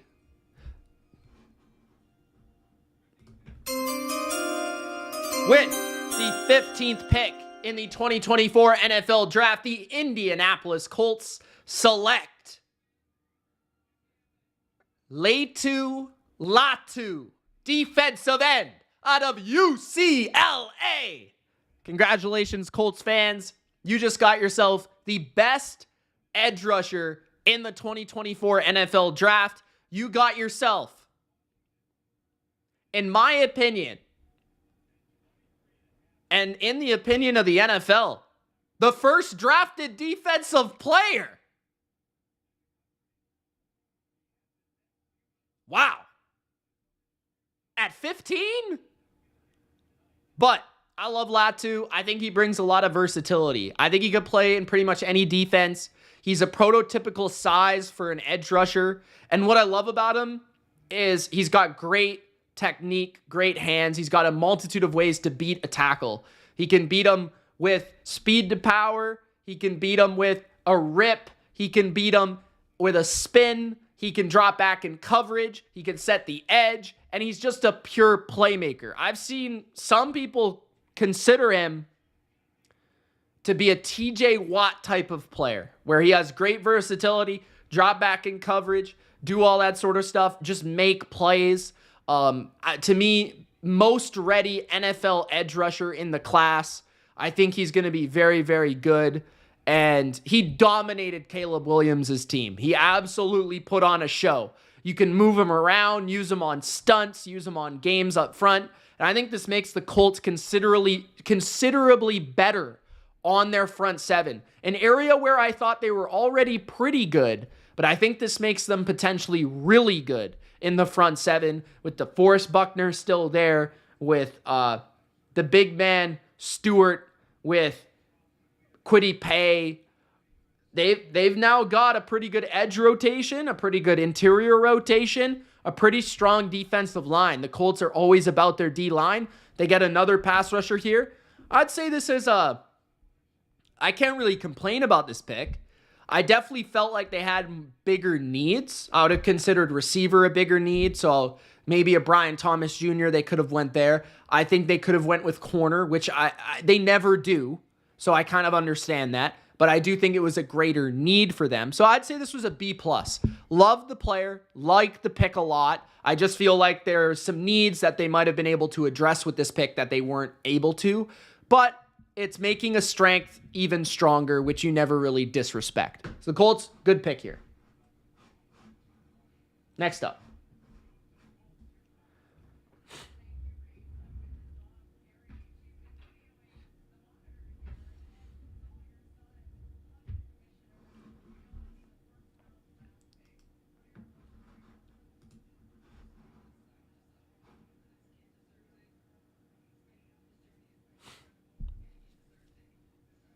His mom does not look like the way that I thought she would look.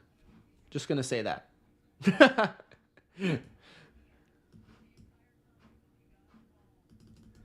Rob misses Tessa.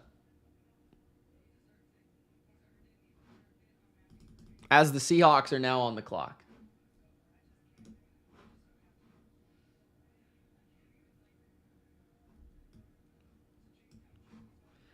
The Falcons are the first team in NFL history to give a quarterback $45 million, then draft a different quarterback at 8 overall and not tell the first guy about the second guy.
There's going to be some serious tension in the Falcons locker room, says Big Al. Dallas Turner, says Greg. Man, Flatanu could be the pick. Cooper DeJean could be the pick. Mitchell could be the pick. Arnold could be the pick. There's a lot of different picks here. Graham Barton could be the pick. There's a lot of different picks. If I had to guess, man, Turner could... Murphy could be the pick. I don't even want to guess. There's so many good players on the board that I didn't even expect to be here.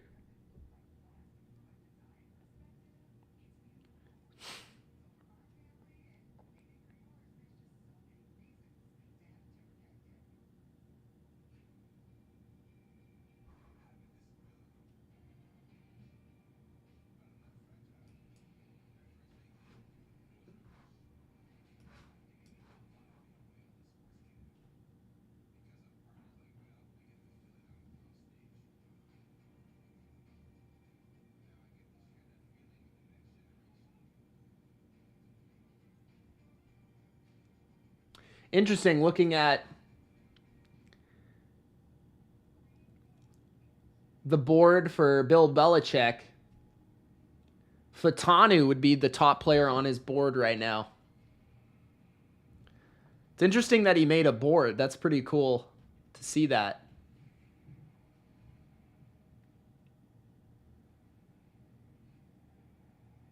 He has Xavier Legette very high, which might be a telling sign for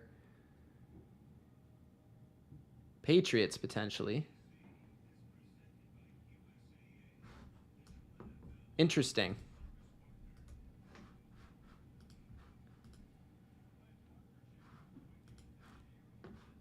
All right, well, we'll see who the Seahawks pick here.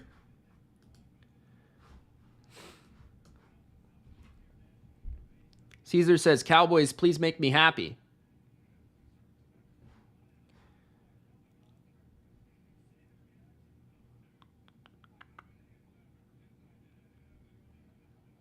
There's a Mr. Irrelevant every year.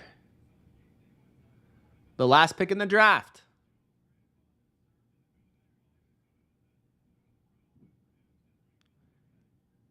All right. Pick is in for Seattle at 16.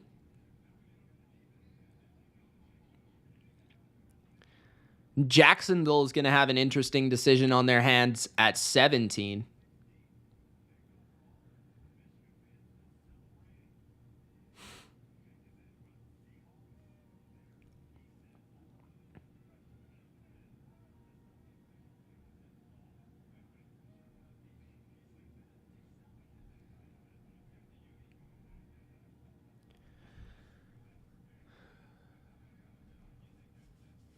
Pick is in.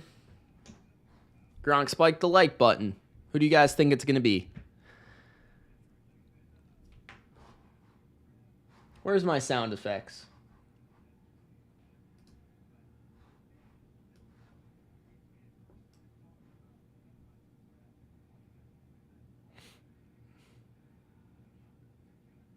Hey guys, I see Tessa in the stands there. I'm just kidding.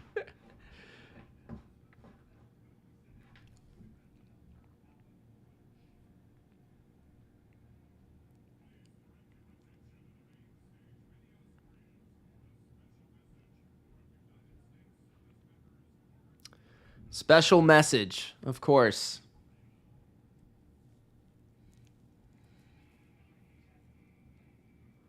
What's your favorite pick of the draft been so far, guys? What's your least favorite pick of the draft? I think I know that answer.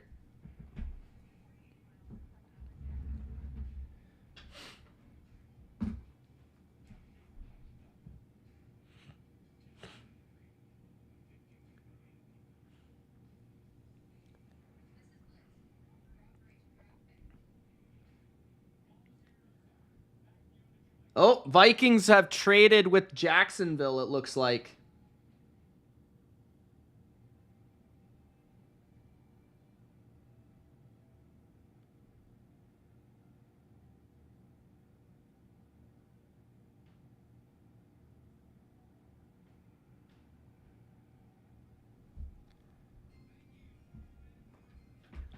All right. Pick is in for Seattle. With the 16th pick in the 2024 NFL Draft, Roger Goodell will continue to talk about something not related to the draft. We will see what the pick is. The Seattle Seahawks select Byron Murphy, defensive tackle, out of the Longhorns, Texas. The Seahawks just got an interior disruptor, the best defensive tackle in the 2024 NFL Draft. Shout out to Hot Take Hockey Johnny, who is a Seahawks fan. He messaged me on IG, Instagram earlier, and he said, I want Byron Murphy, Mitch. I said, I don't know if he's going to make it there, but he made it there. Byron Murphy, the Longhorn, is a Seahawk. Murphy, to me, was arguably the best defensive player in this draft. I think he has great bendability to get low and anchor in the running game. He's got high motor and great effort. I think he's quick off the ball and uses his hands really well. I think he works leverage really well. Byron Murphy is an absolute beast on the inside. And I think this is honestly a steal at number 16. I feel like he should have been a top 15 pick. I feel like he should have maybe been a number 12, top 12 pick. But just the way the board fell for the Seahawks here, they get themselves an absolute disruptor on the inside that's going to help their defense. And this new coaching staff, of course, Mike McDonald, the defensive guru of the NFL right now, setting trends on the defensive side of the ball. He's going to get himself a Justin Madubuike type player in Byron Murphy. 33 quarterback pressures, led the Big 12 last year as a second-team All-American. Not sure how he wasn't a first-team All-American leading the Big 12 in quarterback pressures.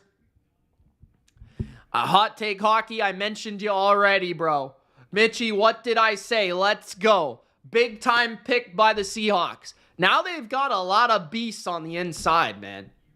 They got Draymond Jones. They got Leonard Williams. They've got Byron Murphy. They've got Jerron Reed. Mike McDonald's going to be cooking up a pass rush in Seattle. So I think that's a great pick. I've got to give them an A for that pick. I feel like, yeah, they maybe needed other things a little more, like offensive line and potentially secondary, but at the end of the day, when you can get a pass rusher for a really good defensive coach in his first ever draft, I'm not gonna be mad at that. So a 3-down player, Byron Murphy, is going to be an absolute nightmare in that division. The Vikings have traded up to pick 17.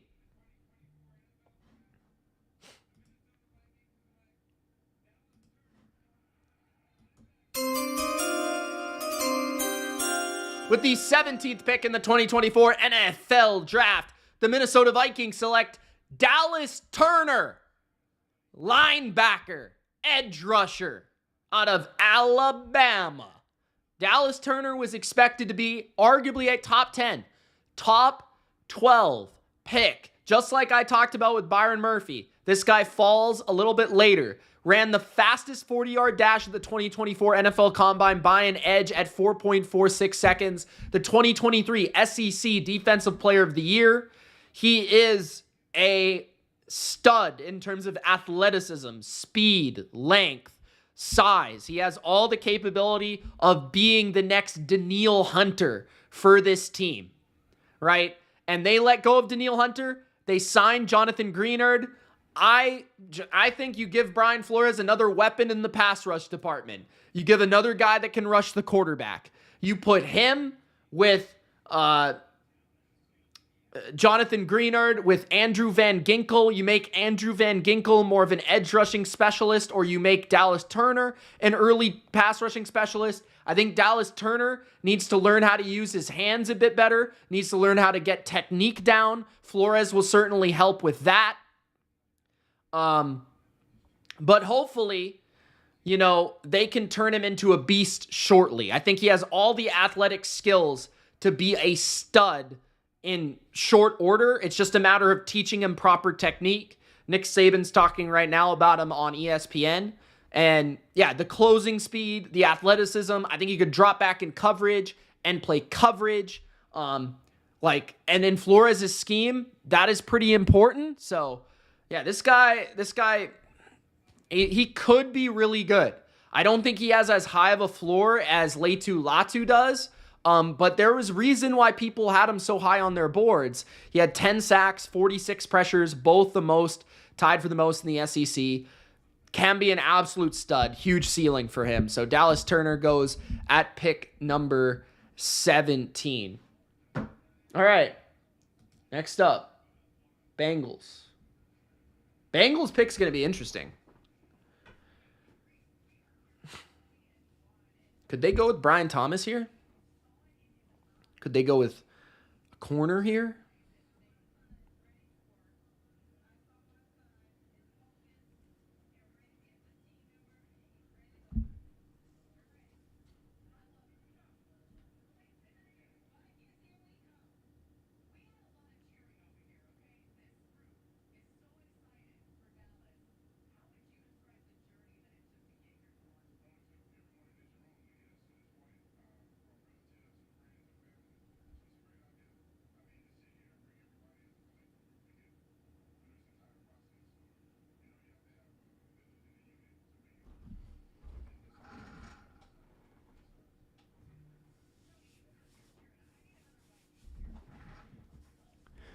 All right.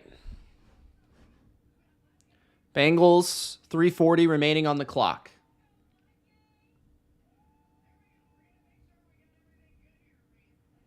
Canes up 3-0 on the Isles in the series. I didn't even check who's winning in the hockey games. I'm going to check that right now.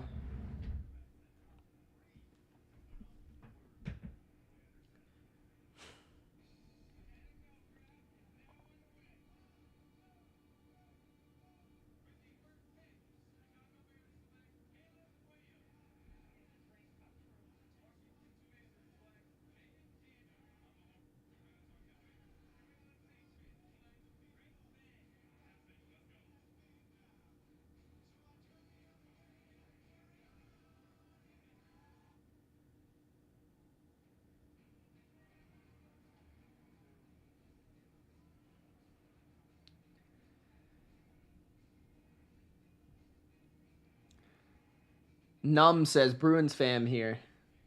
What's up, man? Florida beat the Lightning 5-3.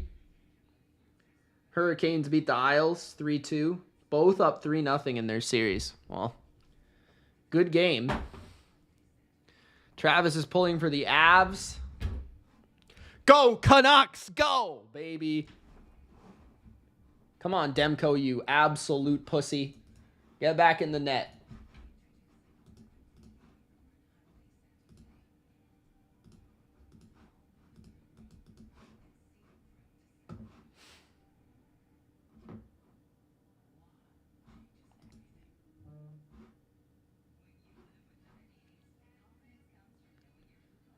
What did the Jags get to trade down?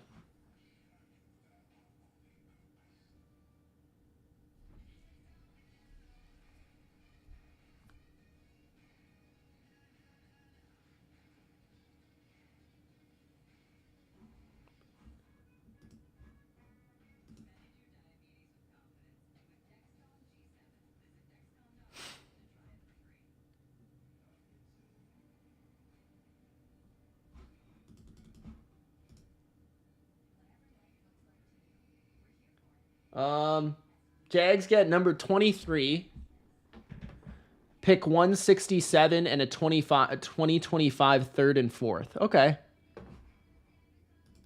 Okay. Fair enough.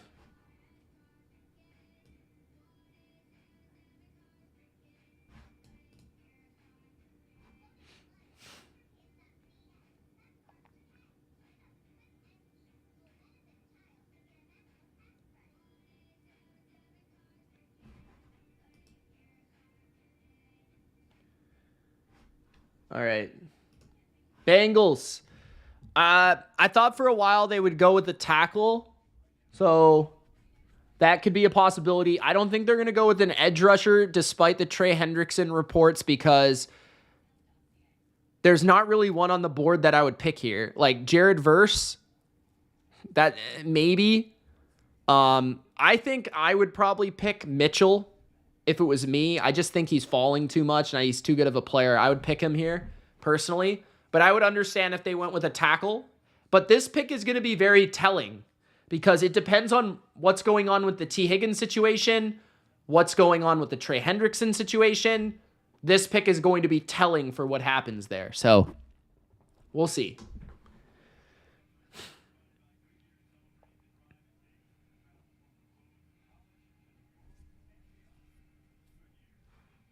What do you mean, Bodo? I'm always a Canucks fan too, bro.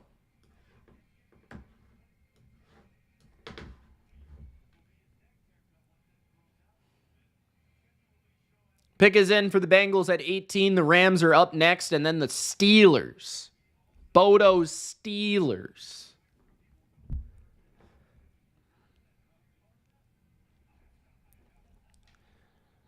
Yeah, Num, we'll see, man. We'll see.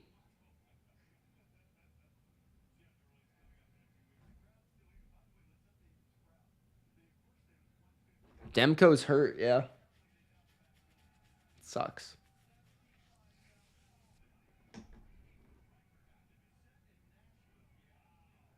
Do I think it will happen? Unlikely. I hope. It would be fun. But I don't mind waiting till tomorrow and picking at 34. I can't really see a huge difference between getting to 31 or 32 and getting to 34. You know, maybe the Panthers pick your receiver in front of you. Maybe that's why, but we'll see.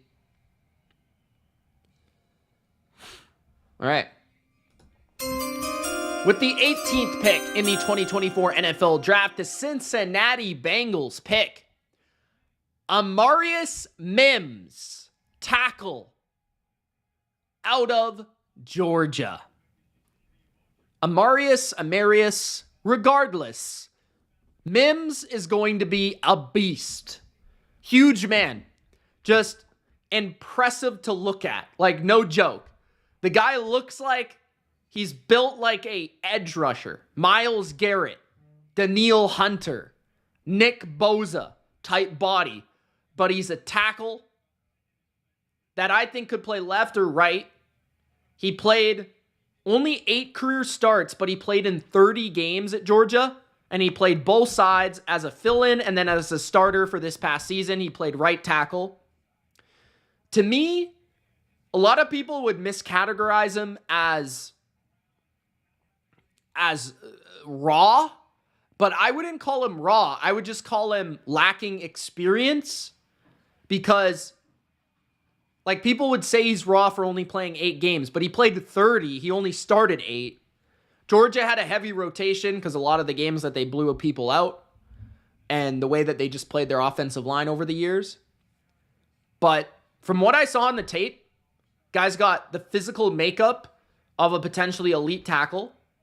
He looks like a Trent Brown or a Orlando Brown type, like a powerful guy. Fits the same type of mold as those guys. Trent Brown is only signed on a 1-year short-term contract. He gets hurt a lot anyways. So Mims will be there to potentially replace Trent Brown after this year. Maybe he could play guard. I'm not 100% sure that would actually happen. But regardless, I think Mims is a long-term solution at the tackle position. I think he's somebody that down the road will be protecting Joe Burrow from those edge rushers in the NFL. High upside, maybe a little bit more of a shaky floor because of the uncertainty. But I saw a pretty good player on tape. So fits a need. But what more importantly to me, I think that Mims is a telling sign for what's going to happen with the Bengals. They didn't pick a receiver. They didn't pick a T. Higgins replacement like Brian Thomas. They could have right here. They didn't pick Xavier Worthy, right? They didn't pick anybody like that.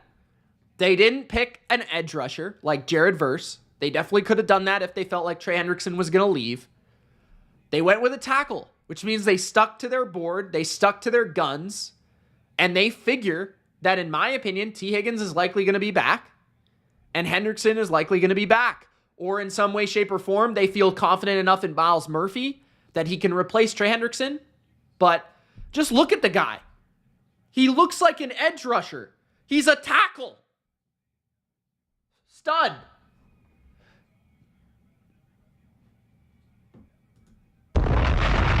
I'll give this a B+.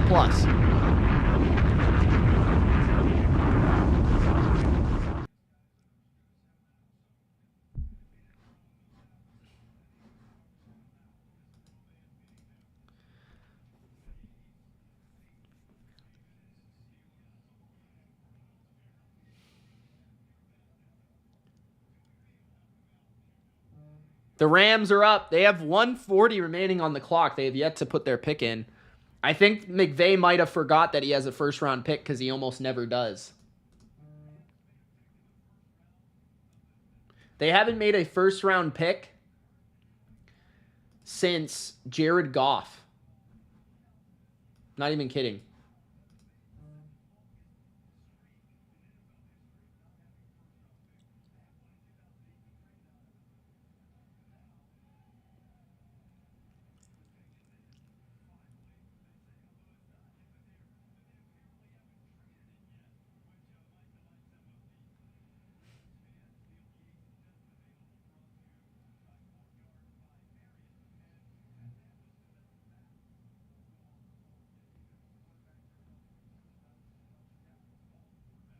Pick is in for the Rams. I think their biggest need is defense, specifically pass rusher, so Jared Verse would make sense.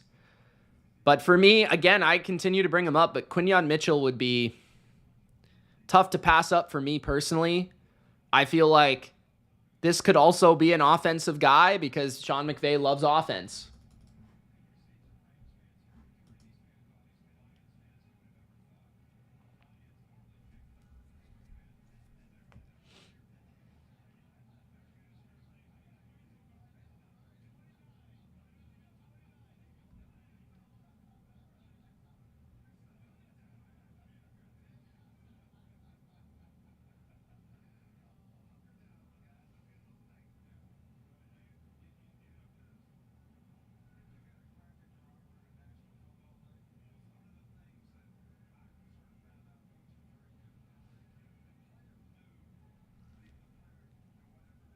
Pick is in.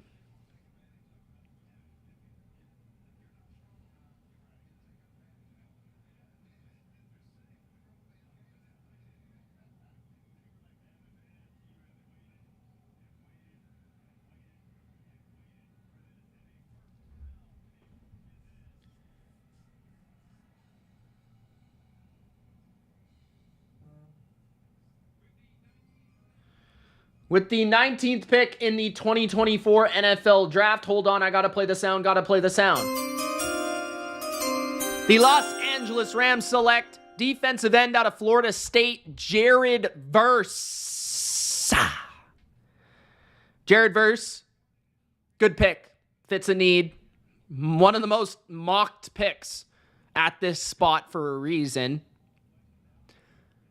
Really powerful guy coming off the edge. Has incredible pop and steam out of his hands. Pops tackles back. Makes them look silly.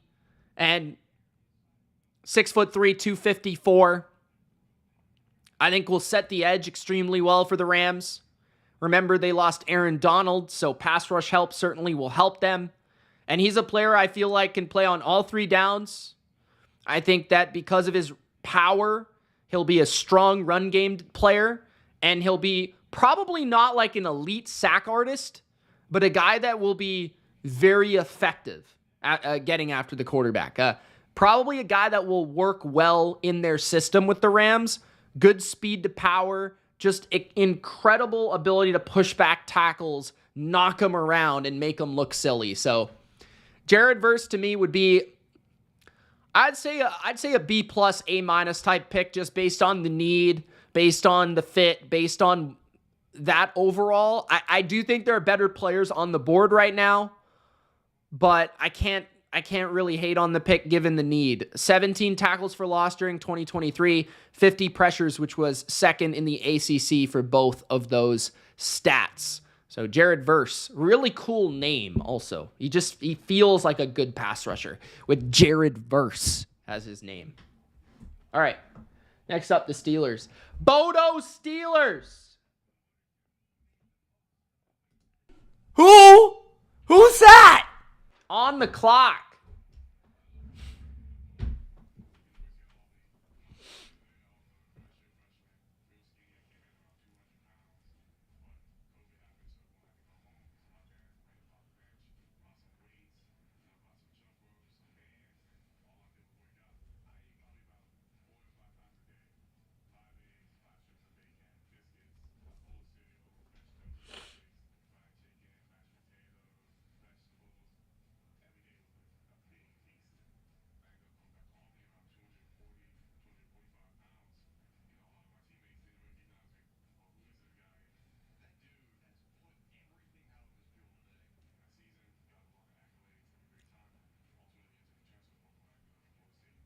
Verse only played at FSU for a year.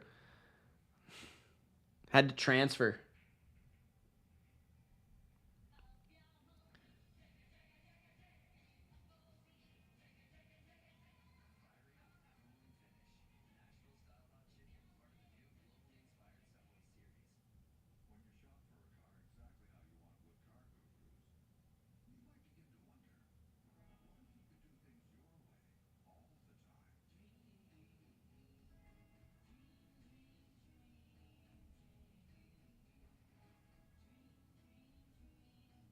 All right, we'll see what the Steelers do here.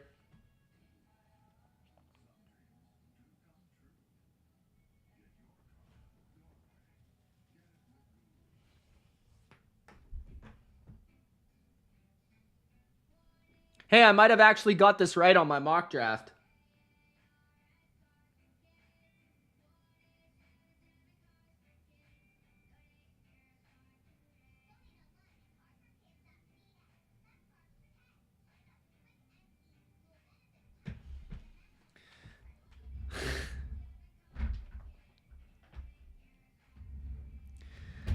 Is this ref on crack? I forgot about that one. I don't know how. It's my favorite one. Is this ref on crack? That is truly the Atlanta Falcons. Is this ref on crack? The best part of that sound clip is this. Is this ref on crack? The sound that I make when I hit the table.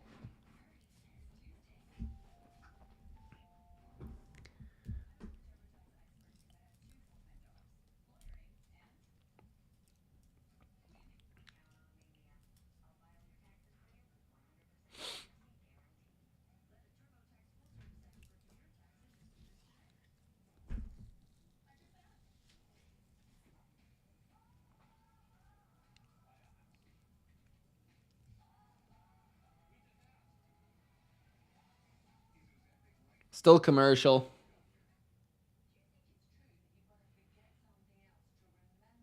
Sure, Jordan.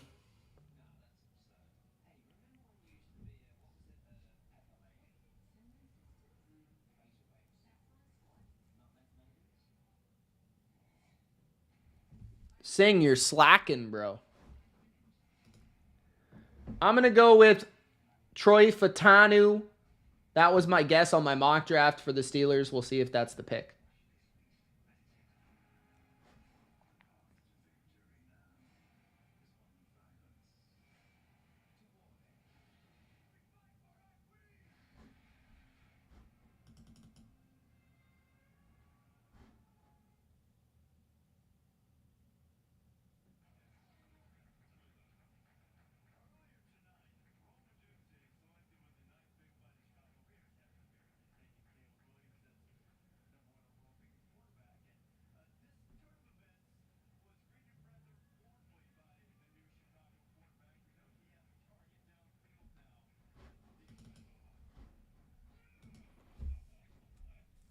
Steelers pick is in.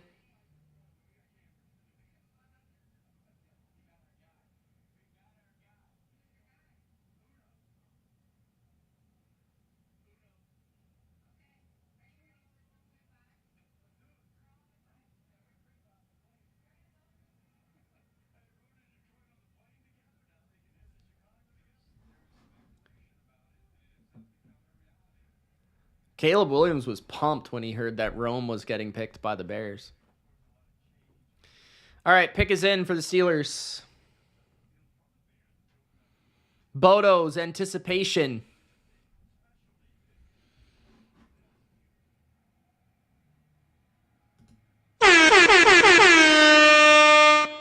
Oh, there's Cam. Cam Hayward. He was the Walter Payton Man of the Year, right?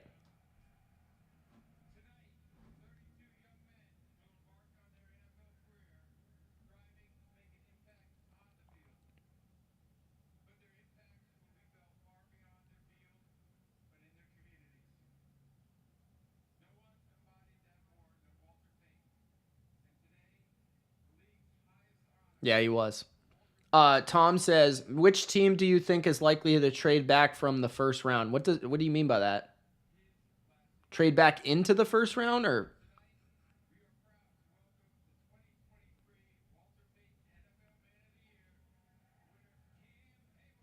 I have no idea. It depends who's there at the end of the first round. I would say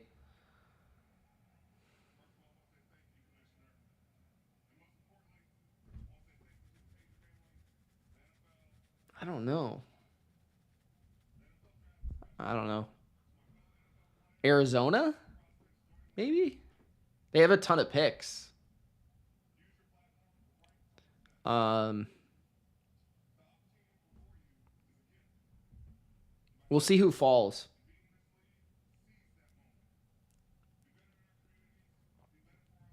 Cam Hayward's suit barely fits, bro. All right. With the 20th pick in the 2024 NFL Draft, the Pittsburgh Steelers select Troy Fautanu, tackle, guard, center, Washington. There it is. I was right, baby.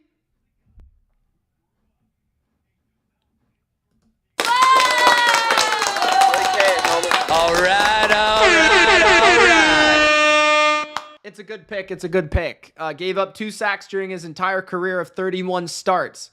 He actually used to play volleyball, apparently, on ESPN. But what I like about him, I think he's going to be their center from day one. He could play all 5 offensive line spots. He played tackle at Washington. People projected him as a potential guard, but there was supposedly one team in the NFL draft that saw him as the best center in the draft. And I think that was the Steelers. He's got extremely good feet. He tested really well.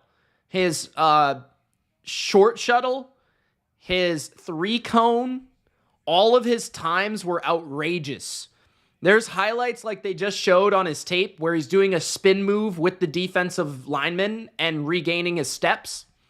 And I think that's his greatest strength, is his ability to regain his posture, regain his technique, because he's just so quick, so powerful in his legs, and he's able to gain back that leverage on a defensive lineman. I think he's going to be a really good run blocker at the next level. And I think as a guard, he could be really, really good, but I think he'll start at center.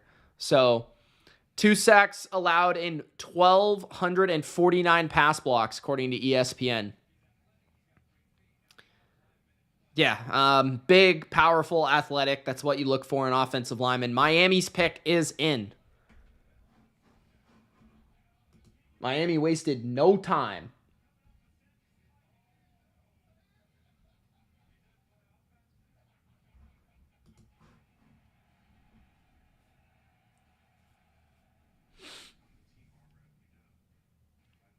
Bodo says we do good with Troy's. That's true. That's true.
Ooh, Dolphins. I just saw their draft pick. I won't spoil it for you guys.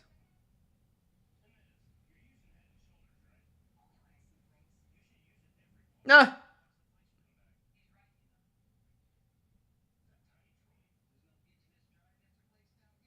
The Texans, who don't have a first-round pick, have been working the phones trying to get into the first round.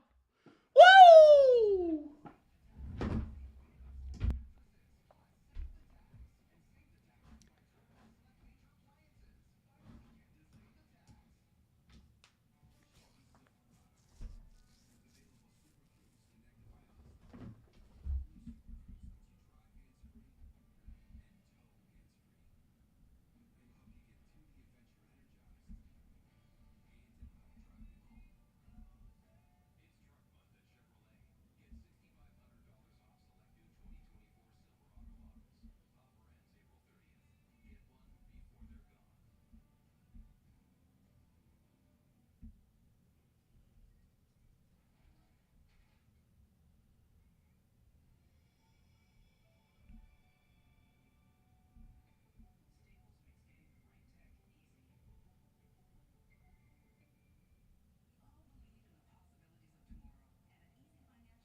What happened to Harley? She saw the Lions pick and ran away? Yep. Bodo wants me to spoil it. Nah, bro. Nah, bro. We're going to wait.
Jaguars at 23?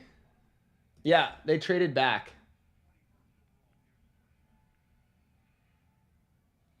All right. Dolphins. With the 21st pick in the 2024 NFL Draft, the Miami Dolphins select edge rusher Chop Robinson out of Penn State. Chop, chop, chop. Karate chop. Robinson out of Penn State. Raw edge rusher. Raw. A lot of tools to work with.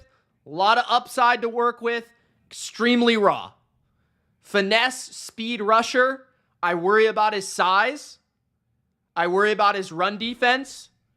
I worry about his ability to set the edge. Personally, I would have not taken him in the first round. But I understand the pick. Bradley Chubb, as well as their other starting edge player, the better one, I can't think of his name, Jalen Phillips, both tore their ACLs or had major significant injuries, which means that they need an edge rusher to contribute. And an amazing name. But you look at it, only 27 tackles, 4 sacks, not a lot of production in his final season. But man, the guy is explosive. Great athlete. He has a lot of tools to work with. If they can unleash it, that's huge. What I like about him, though, in the skill set is he's got the bend. He's got the ability to get around the edge, dip around the corner. That's the number one trait that I look for in edge players. And I think Chop's got that. At 6'2", 254, he's a solid size. Definitely not the most big, overwhelming presence. But yeah, as a finesse pass rusher, he's probably going to play that Van Ginkel role as a guy that probably plays early for them and then probably becomes their third designated pass rusher type. I don't think it was their biggest need. I think they needed offensive line more. I think they needed interior defensive line potentially more down the road. But I do get it, and I do see the upside. So I would say this is a C+, B- type of pick.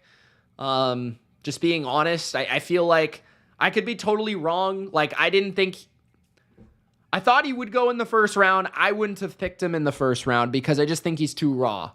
But I get it. I get it. 18% pressure rate in 2023 was 6th in the FBS.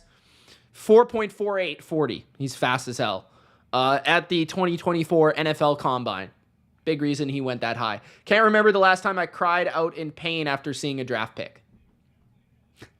Is this what you saw?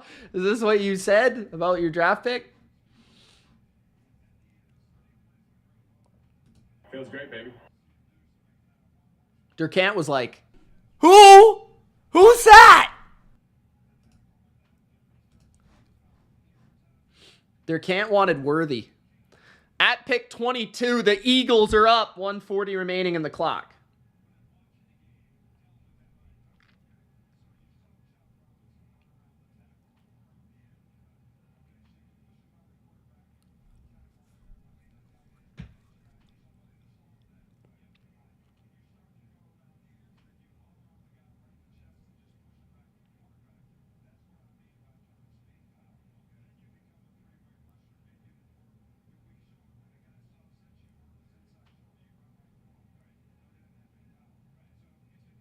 He needs more power. Nick Saban is basically saying he's only speed.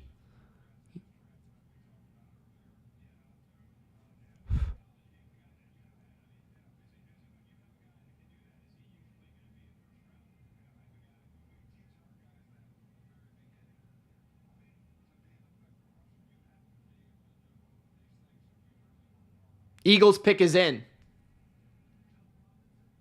Oh, if they get Mitchell here, it's a home run. Big Al's going to go for a swift walk if they get Mitchell here.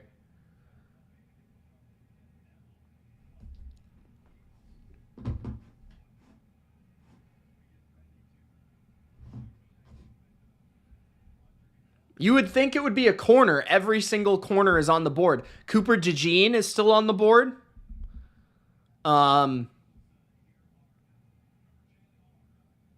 Thank God for the Eagles fans out there. The linemen have been pretty picked through, so probably not a lineman.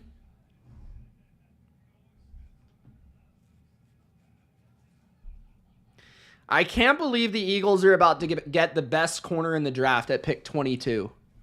Outrageous. Just outrageous.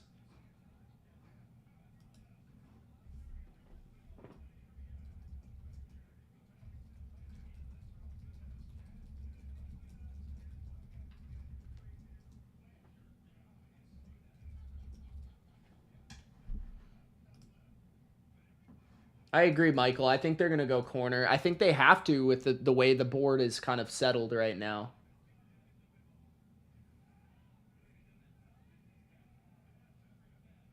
Do I think the Ravens should trade up? It depends what they want. I'm not sure what they want. Do they want offensive line? Do they want a receiver? Because if they want a receiver, man, these guys are falling. Brian Thomas hasn't been picked yet. Jacksonville could get him at pick 23 if they want him. Jacksonville could also pick Arnold at pick 23, potentially, if the Eagles don't take him. So it'll be interesting to see what Jacksonville does. Dallas is still there at 24. Dallas has got the options at center all available to them. And their guy Guyton, who I feel like is their type of tackle. So I would think Dallas, if they're smart, they'll go with like Graham Barton, but we'll see what they do. Eagles are at 22.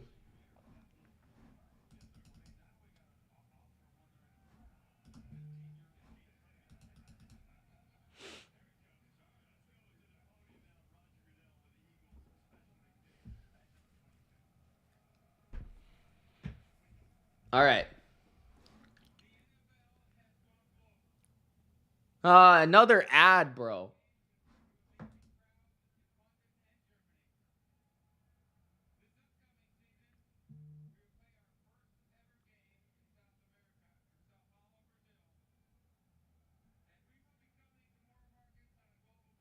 All three of the Bengals tackles are 6'8". 6'8", 355, 6'8", 345, 6'8", 340.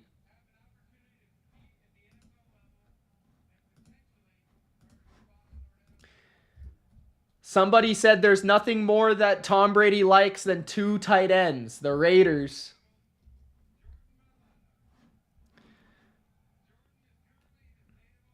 This guy's babbling. Goodell's babbling, bro.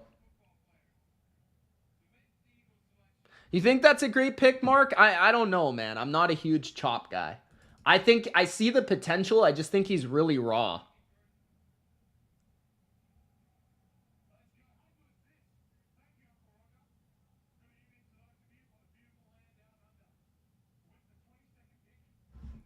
All right.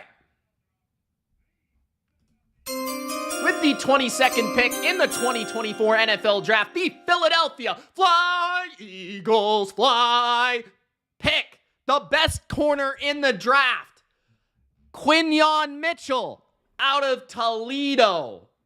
This is one of the best picks of the draft so far. I don't know how he fell to 22, but this was my favorite corner in the draft, and I had him in my top 3 defensive players in the draft along with Latu and Murphy. Mitchell is fast as hell, can play on an island, man coverage, physical, 6 foot, 195, great size for the position. Did play at a small school, but played for a while. Went to the Senior Bowl, showed out big time at the Senior Bowl, can put his foot in the ground and break on the ball at an elite level. Can make plays on the ball. I believe he had 18 pass breakups despite teams never really targeting him in his final 2 seasons in college. And I just think this changes the Eagles defense. I had them actually trading up for Mitchell in my mock draft, but they're able to land him at 22, which is outrageous. He can play press. He can play off. He can play man. Showed a little bit of ability to blitz. I don't think he's really scared to tackle at all. Really, the guy has very few flaws to his game. He's what you look for in a outside perimeter shutdown corner in terms of speed, acceleration, agility, man-to-man skills, press coverage skills, and size. He's got all the prototypical traits. 0 pass touchdowns allowed in 2023. Beast. Quinyon Mitchell is a great pick for the Eagles. They got another dog. Action Motors says, can someone explain the Jags trades to get this pick? They traded the 17th pick to get back to 23. And they got a 3rd and a 4th, I believe, in 2025, as well as another late pick in this year's draft. I'd have to look back at the details, but you could look it up on the internet. It's going to be out there somewhere. But that third and fourth in 2025 and some other pick.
Who in the heck are the Jags taking? I'm going to guess they're going to take Terrion Arnold out of Alabama or Brian Thomas out of LSU. One or the other.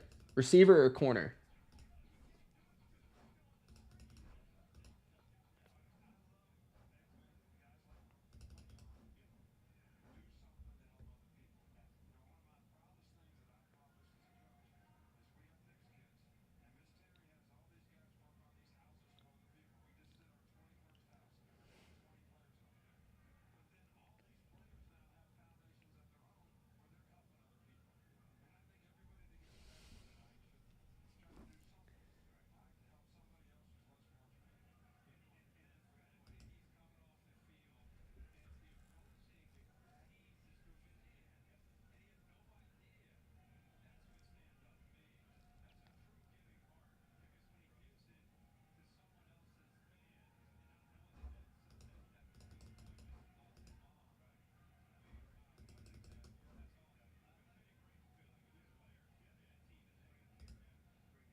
It's a good pick, man.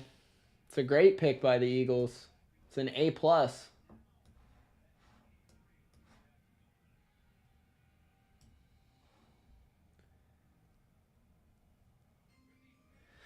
All right.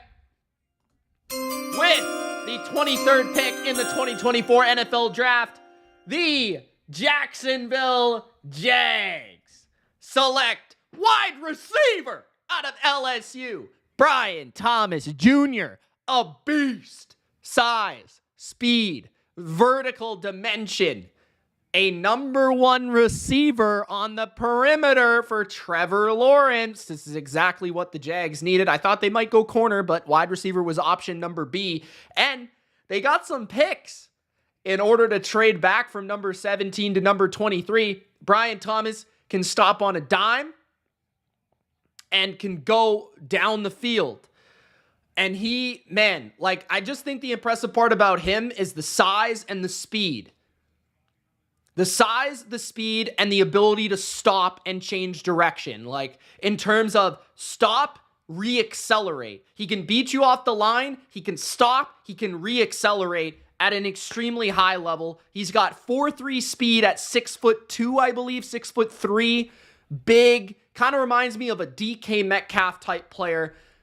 Some have related him to AJ Brown. I see kind of more like DK Metcalf. I think he's maybe got a little bit less size and a little bit more wiggle than DK Metcalf, but he's a guy that can align outside as the X receiver, which is what I think he's going to do in Jacksonville. He's going to go down the field. He's going to make contested catches, and he's going to run by you.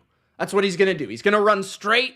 He's going to run a deep post. He's going to run a deep in-breaker. He's going to run a stop route, and he is going to burn you every time. That's what he did at LSU, helping Jaden Daniels become the Heisman Trophy winner. 24 receiving touchdowns in his career. That's the third most in school history at LSU. Just a beast at wide receiver. This was a great pick. I think this is exactly what Jacksonville needed. They didn't have a lot of upside to their offense, right? They had a good slot receiver in Christian Kirk, a good tight end in Evan Ingram, but they were missing that perimeter target. They did sign Gabe Davis, but everyone knows Gabe Davis is not that dude. Brian Thomas is. Love this pick. I think he's going to be a number 1 receiver. Alex, check my last mock draft. I had you guys picking Quinyon Mitchell I actually had you picking, trading up for Mitchell, but you end up landing him at 22, which is why I give you an A+. But yeah, go check the mock draft. I would have picked Mitchell in the what I would do mock. I would have had Mitchell going in the top 15 of this draft, top 10 maybe. So that is why I had you guys landing a linebacker later, because when I was the general manager of all 32 teams, Mitchell would have been off the board 20 picks ago. It's impossible for people to understand the concept of being the GM for every team.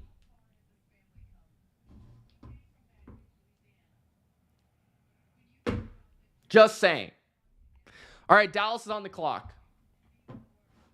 I will, guys, by the way, I will be grading every pick. I'll be making a video after the draft and grading every first round pick and posting that as soon as humanly possible as well.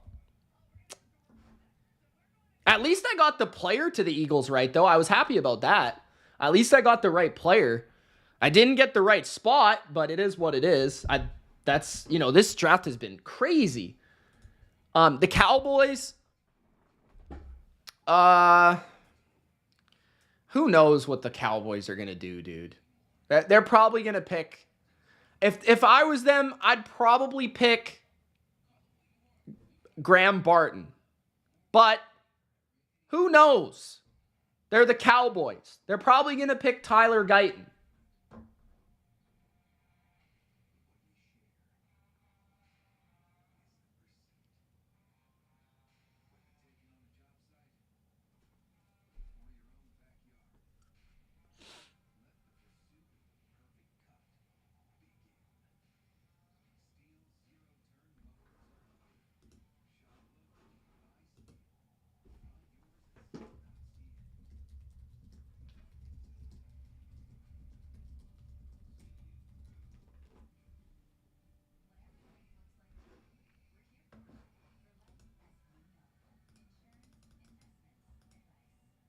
Jamari, what's going on, brother?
No Tusk. Tusk's unavailable.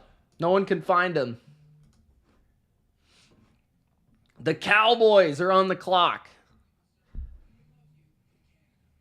Oh, I'm pumped. I'm going to give the Patriots A+++ for their pick. I think the Seahawks, they're B. Fredrickson in the chat. I think the Seahawks got a great player, so it's a nice pick.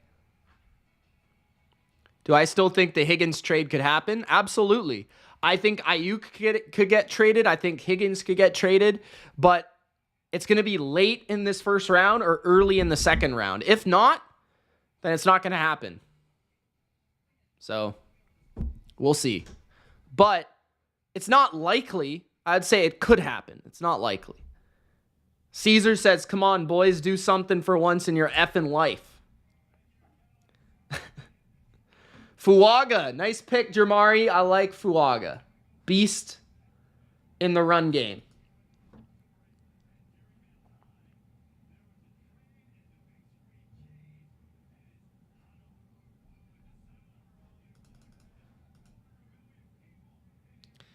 Dallas trades number 24 to Detroit and moves down to 29. That might be a nice move for them. We'll see what Detroit ends up doing with this pick. It's probably for a corner, right?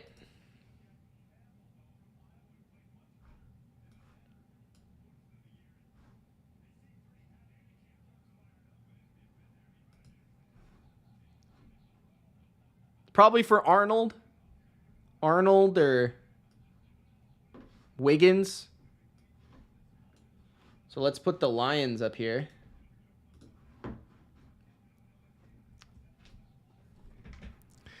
All right. The Lions pick is in. I do like that they're able to trade up for a corner, though, potentially here. That's their biggest need on their team by far. Could they go with a Graham Barton to be a long-term replacement on the inside of their offensive line? Yes, they could go with that. Edge rusher. I don't really think there's one on the board that you would trade up for at this point. I think 4 of them have already gone. So it's probably going to be center guard or it's going to be corner here. Maybe receiver, but I don't know who that would be here. Worthy, Mitchell, maybe.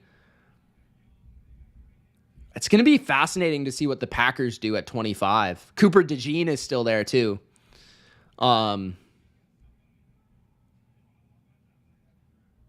But I think Cooper DeJean is more of a safety hybrid player, so maybe nickel. We'll see what Detroit does here.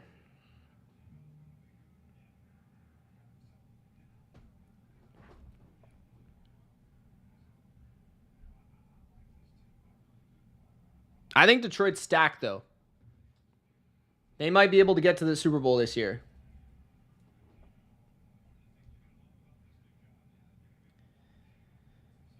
Number 24. And a 7th round pick next year for the 29th pick and the 73rd pick. Pretty nice trade there for the Cowboys. They get a 3rd round pick.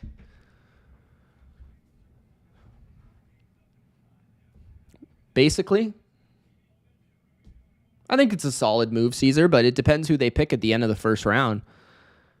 Obviously, they feel like 1 or 2 of their players that they like is going to be there at 29, so...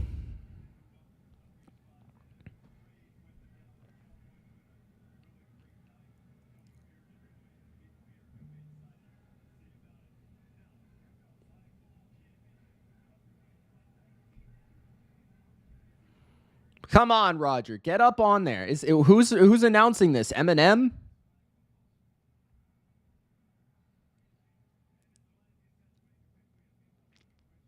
Well, a bunch of local football players.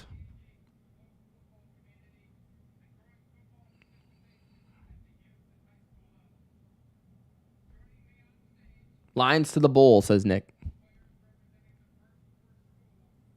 Nah, Caesar, I think it's a solid trade. I think the Cowboys definitely need more picks. Getting a 3rd round pick out of it, moving back 5 spots, I don't think that's a bad idea.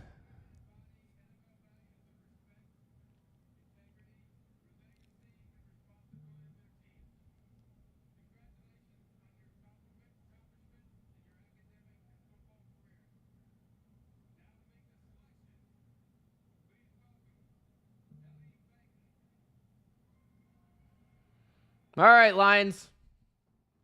Make your pick, baby.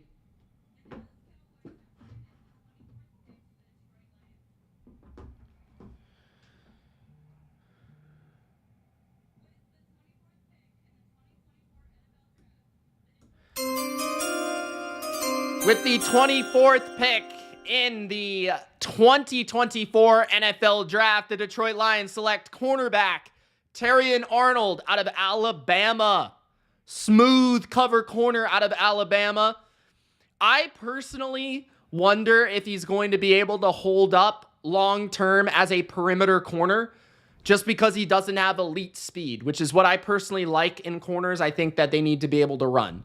But I do think he's a pretty high floor player because he's good in man, he's good in zone, very smart, and I think that his lateral movement is very strong. So I think at the very least he'll end up being a very good nickel player, but he might be able to play on the outside. Depends how the Lions use him and how they see him. Is he going to be a press cover guy? Is he going to be an off cover guy? What is he going to be doing a lot? Obviously at Alabama, he did a lot of different things, a lot of different coverages with Nick Saban. Nick Saban loves this guy, obviously. But yeah, he was not my number 1 corner. He was my number 3 corner in this draft. So I actually had Nate Wiggins above him, but I do like him. I think he's solid. I don't know if he's a home run. I think a lot of people will be higher on this move than I am. But the one thing I'm high on is the fact that they got a cornerback. That's the one thing I'm high on. They didn't have to do much to trade up, and they still got potentially a really good cornerback at a big position of need, which is what they really needed, another corner on the opposite side of Carlton Davis. So they've got a Carlton Davis who I think can play the number 1 receivers in the league effectively. Arnold is going to be a really solid number 2 for them immediately. So it's a nice pickup. Nice pickup for them. All right, the Packers are up.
This will be interesting to see who the Packers pick. Will they go with a Cooper DeJean? Their pick is in. Will they go with an offensive lineman like Graham Barton?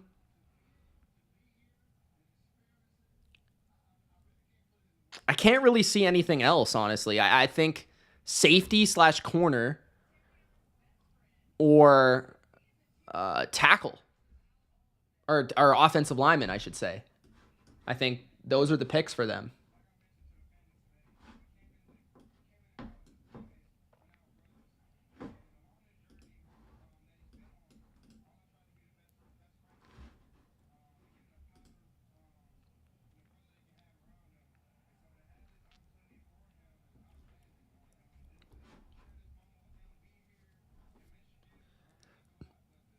Yeah, I don't know about that, Nick.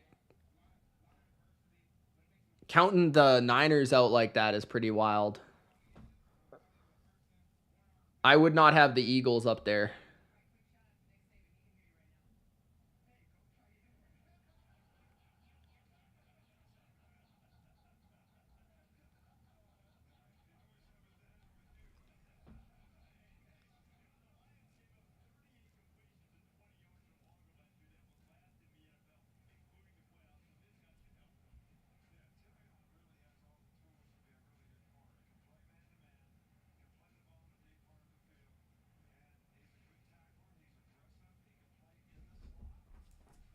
Yeah, it'll be interesting to see what Arnold, where he plays.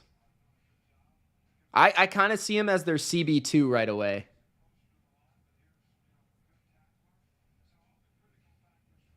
Branch will probably stick in the nickel spot. But that also allows them to use Branch in a potential safety role as well.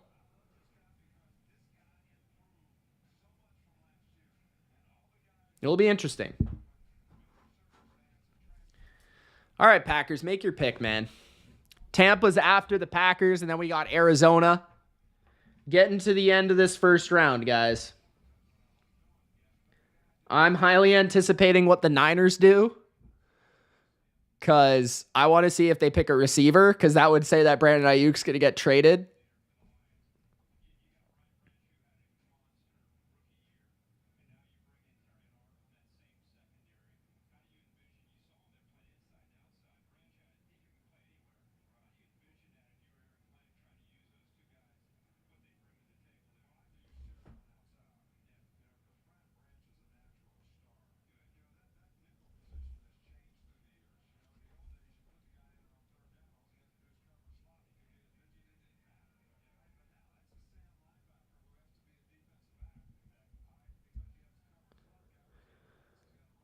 Tampa Bay Binoculars. Yep. Thank you for the super chat, Caesar. Probably not going to hear from the Patriots again tonight, considering they do not have a pick in the first round for the rest of the night. It's unlikely that you will, but there's always a chance that they could trade back in.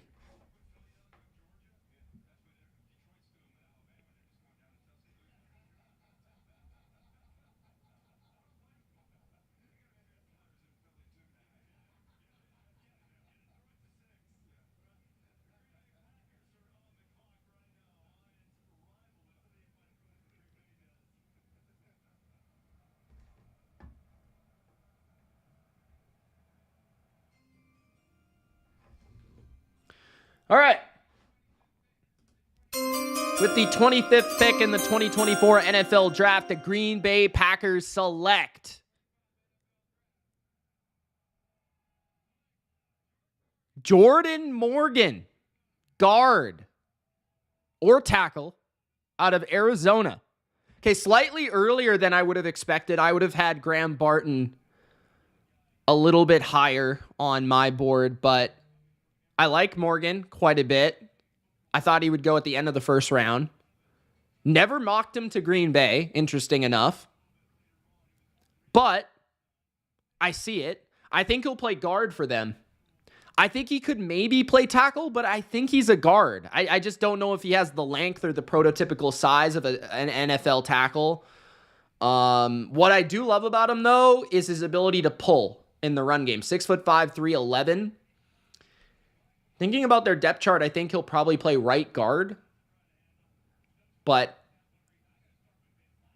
pretty good hands in the pass blocking department, and I think he moves really well.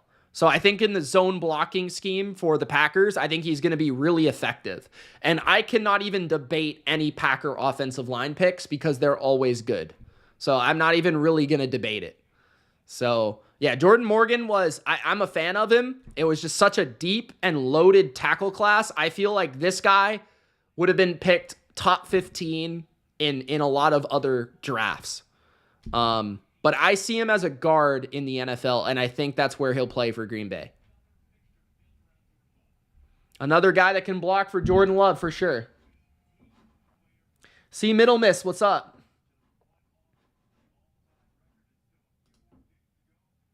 Bucks are up. Bucks already have their pick in. Let's go. Bucks are efficient. Love it, Jason Light. Let's get it done. Let's go.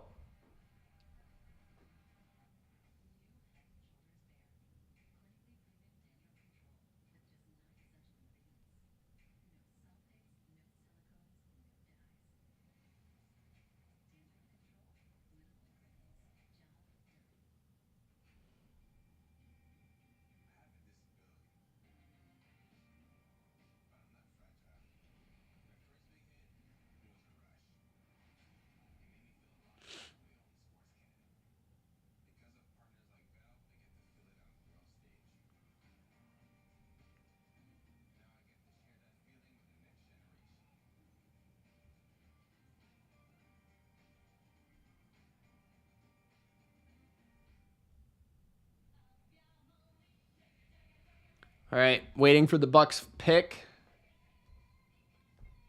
Jordans are on the up, says Jordan Hunter. Yes, another Jordan. Another Jordan for the Packers. That's right.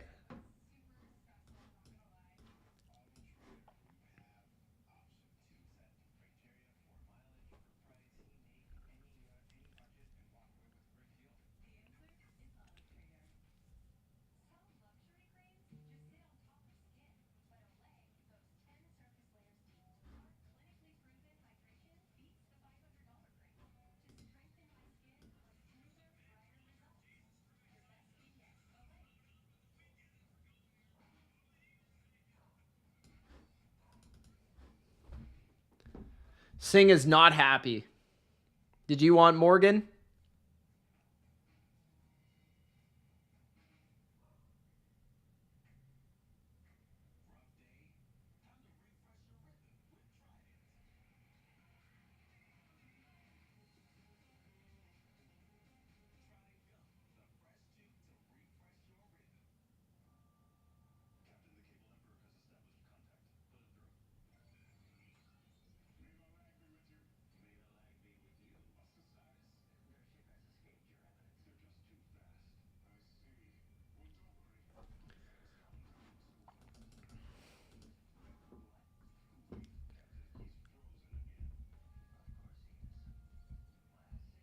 Oh, that sucks, Singh. Sorry to hear that, bud. You'll get someone you like. You'll get someone.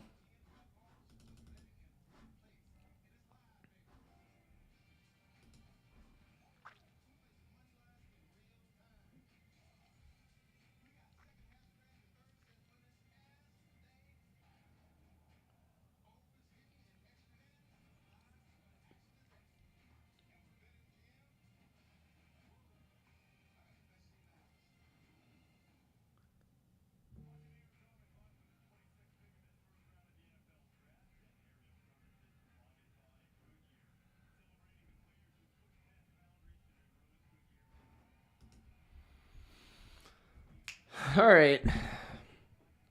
I still can't believe Michael Penix went 8th overall. That's absolutely insane.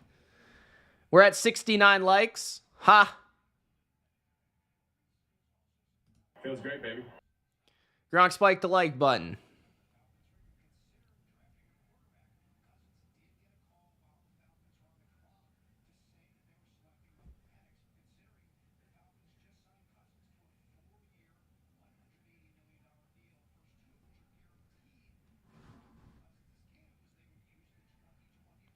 Cousins' first 2 seasons are guaranteed.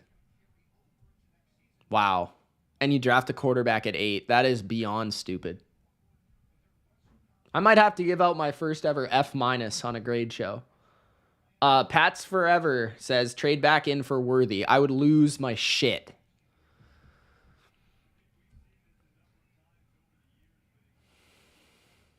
I would love that. Can we get the Bucks pick on the TV?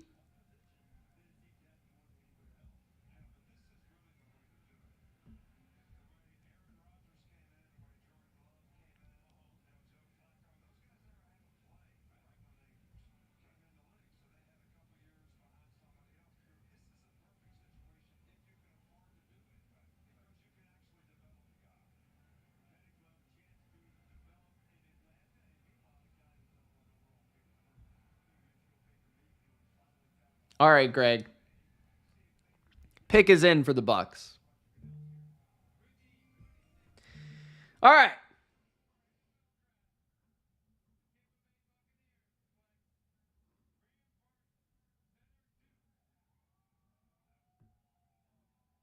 I can't find the NFL draft sound. Am I on crack?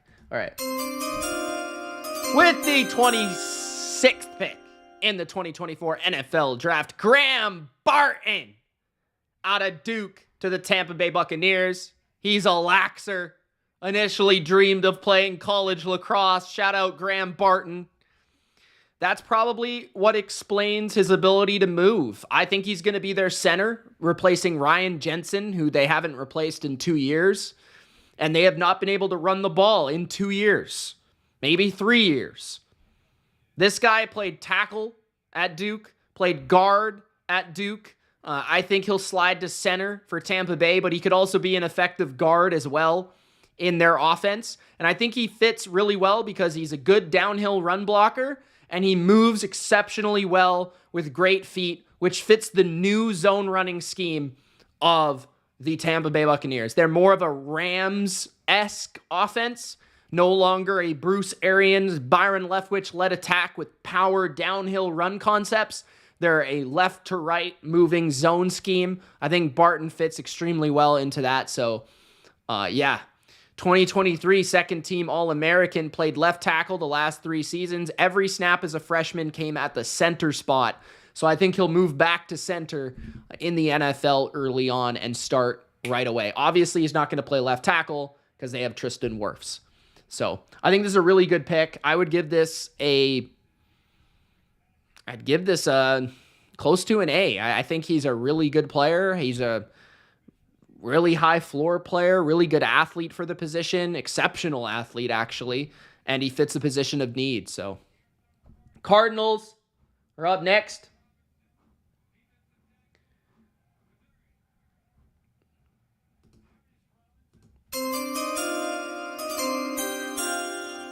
With the 27th pick in the 2024 NFL Draft, the Arizona Cardinals, in his hometown of Detroit, is selected by the Arizona Cardinals, Darius Robinson out of Missouri. Big, powerful edge player. You wonder how he'll translate to the NFL in terms of where will he play on the defensive line. I like him in terms of his power in his hands and his ability to use technique to get to the quarterback. I think he's a pretty well-refined player in terms of that. He doesn't just rush without a plan. But I do think that it's going to be interesting because he's not an overly explosive athlete. He doesn't have great bend. He doesn't have great, first step. He's more of a power player with long arms. So you wonder if he plays 5 technique, which would be like a 3-4 defensive end, or if maybe he plays edge and then moves to the defensive tackle spot on pass rushing situations. He's 6'5", 285. Think of like a Michael Bennett. Think of like a Trey Flowers type player. That's kind of how he plays. Maybe even a smaller Eric Armstead. That's the type of role I see him in the NFL. So I think that's a solid pick. They definitely needed an edge rusher. Not my favorite upside selection for the Cardinals, but I do think he'll be immediately a pretty solid all-around starter. I just don't know if he has a home run potential. So I'm going to give it a B+. I think it's a B+, fits the need, can't really complain there. I've wanted them to get an edge rusher for years. I don't think Darius is like an incredible home run pick, so I'd give it a B+.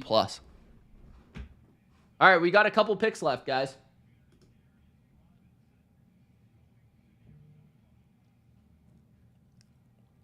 The Bills at 28. This could be a receiver.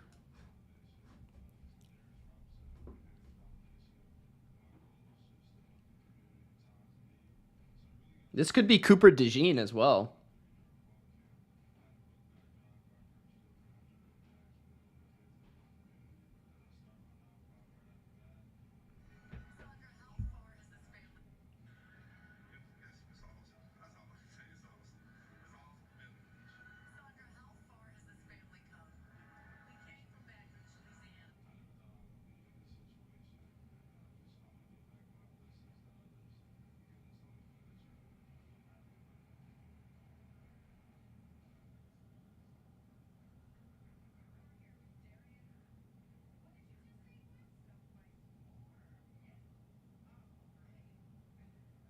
The Chiefs are trading up to 28, apparently. Swapping with the Bills. So the Chiefs are on the clock.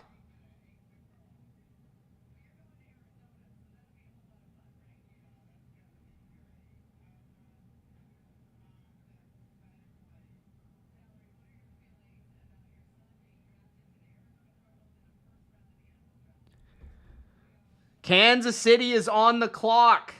Will they be picking a receiver? Or will it be a tackle? We will find out. Knowing the Chiefs, it will be a tackle. Knowing the Chiefs, it will be a tackle because I don't know why the Bills would trade this pick if it was a receiver. Because they need a receiver. So, just saying. I think it will be for a tackle. Maybe Guyton out of Oklahoma would be my guess.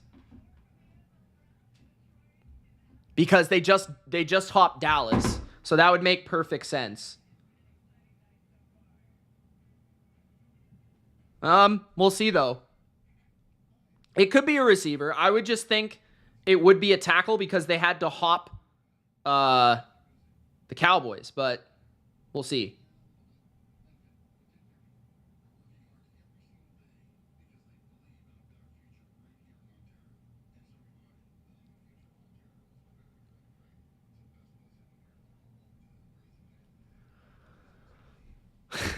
Singh doesn't want them to take Worthy, bro. Oh boy. I had Worthy in my first mock to the Chiefs. Okay, so the Bills get pick 32, 95, and 221. The Chiefs get 28, 133, and 248. Okay. I don't know why the Bills would be trading with the Chiefs. I'm just going to say that right now. I'm just going to say that right now.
Joshua says Bills are not so smart.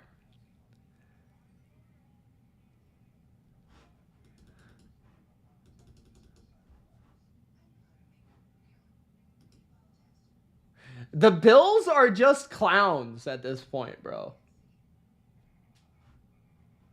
Yeah, it's all over Twitter, Bodo. I'm just waiting for the broadcast, so I don't say it on air.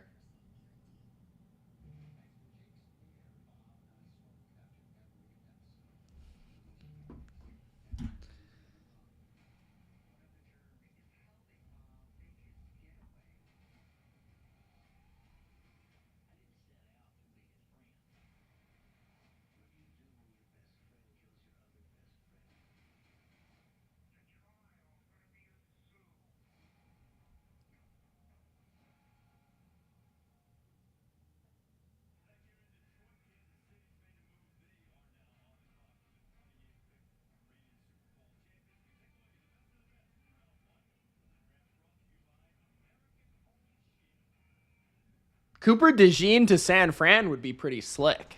Just going to say that. I'm surprised he's still there.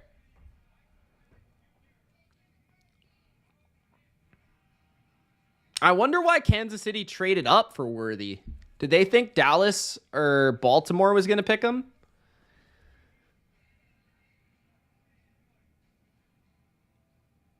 Who's at 31? The Niners? Would the Niners have picked him? I don't know. It's interesting, though.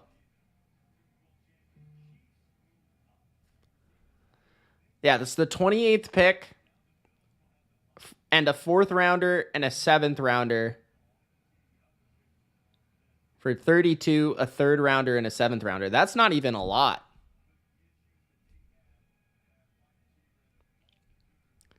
All right. Chiefs pick is in.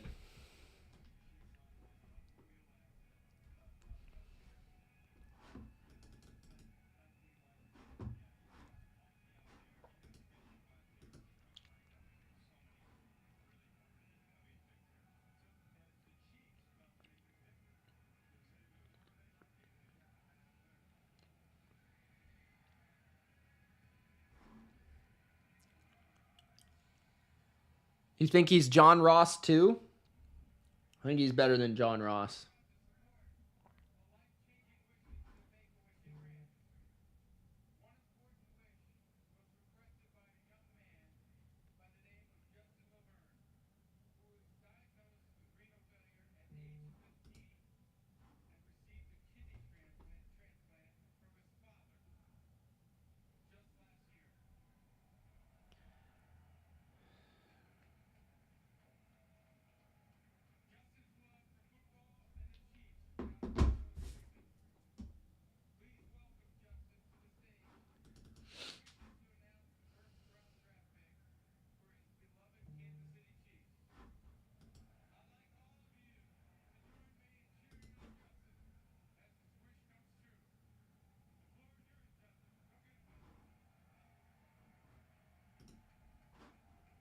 Teams are trying to come up into these late 20s, apparently.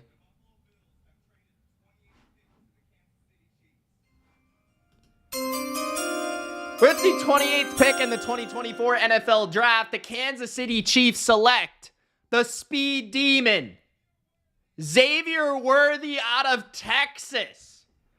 Why? I hate the Bills. Can the Bills fuck off real quick? I don't want the Chiefs to win another Super Bowl. Can we fuck off? All right? Damn it. I love Worthy too. Texas Longhorn, saw him live. Dude is, I think, going to be really good, especially in Andy Reid's offense. The way that he can run, I think the difference between him and a guy like John Ross, he can change direction. He plays with a little bit of power. He plays with a little bit of toughness. He is a great off-field prospect, unlike a lot of Chief players of the past. He actually has really good character, so you don't have to worry about his off the field. There are some comparisons to Tyreek Hill in this player. Just very fast, very quick, explosive, can get down the field. And as I mentioned in one of my mock drafts, he can stretch the field. Marquise Brown is only there for 1 year on a 1-year deal.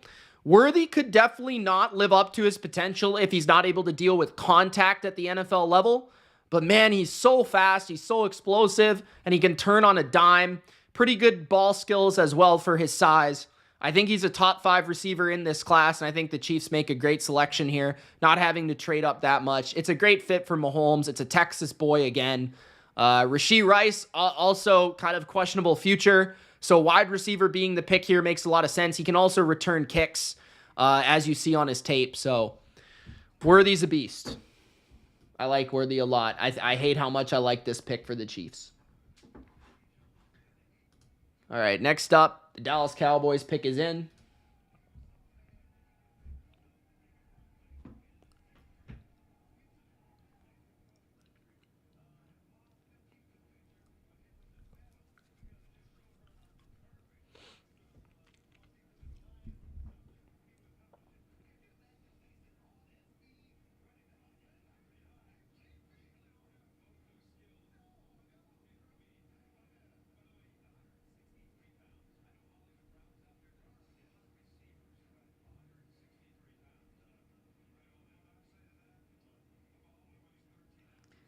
Text from an AFC GM on the Chiefs getting Xavier Worthy. Fuck me.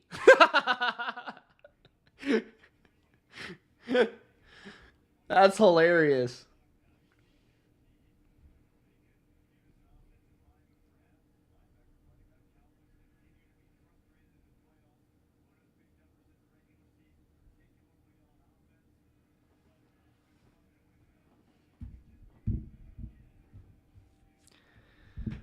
Caesar says, I predict a disaster.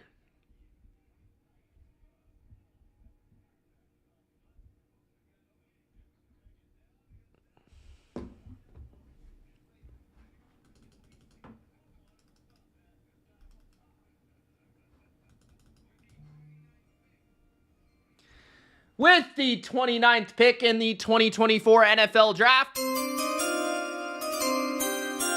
the Dallas Cowboys select Tyler Guyton, tackle out of Oklahoma, with their predictable selection. They need an offensive lineman. They get a high upside prospect here in Tyler Guyton out of Oklahoma.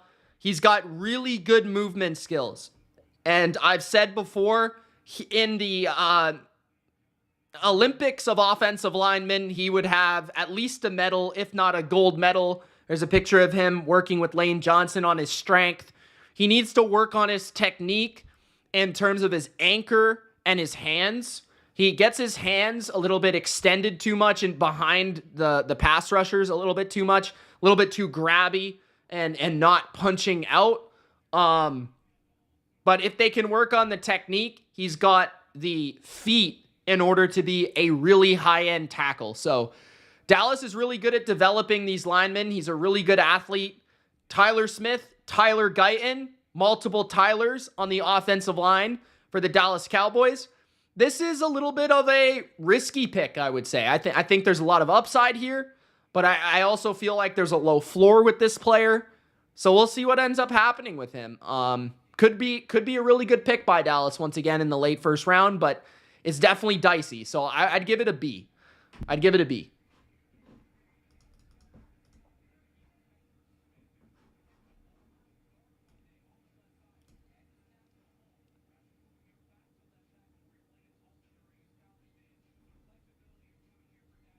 Ravens are picking now.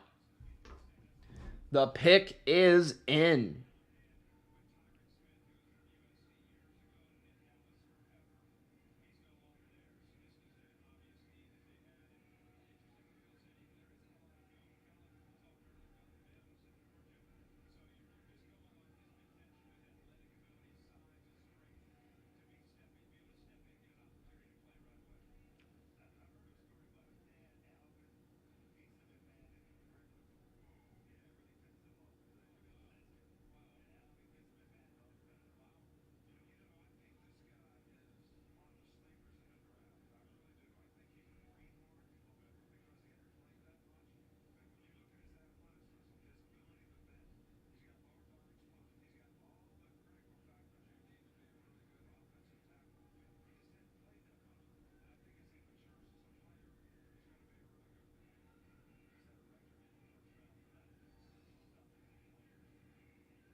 Warren Sharp says Josh Allen doesn't need someone like this. In fact, the Bills should just give him to the Chiefs.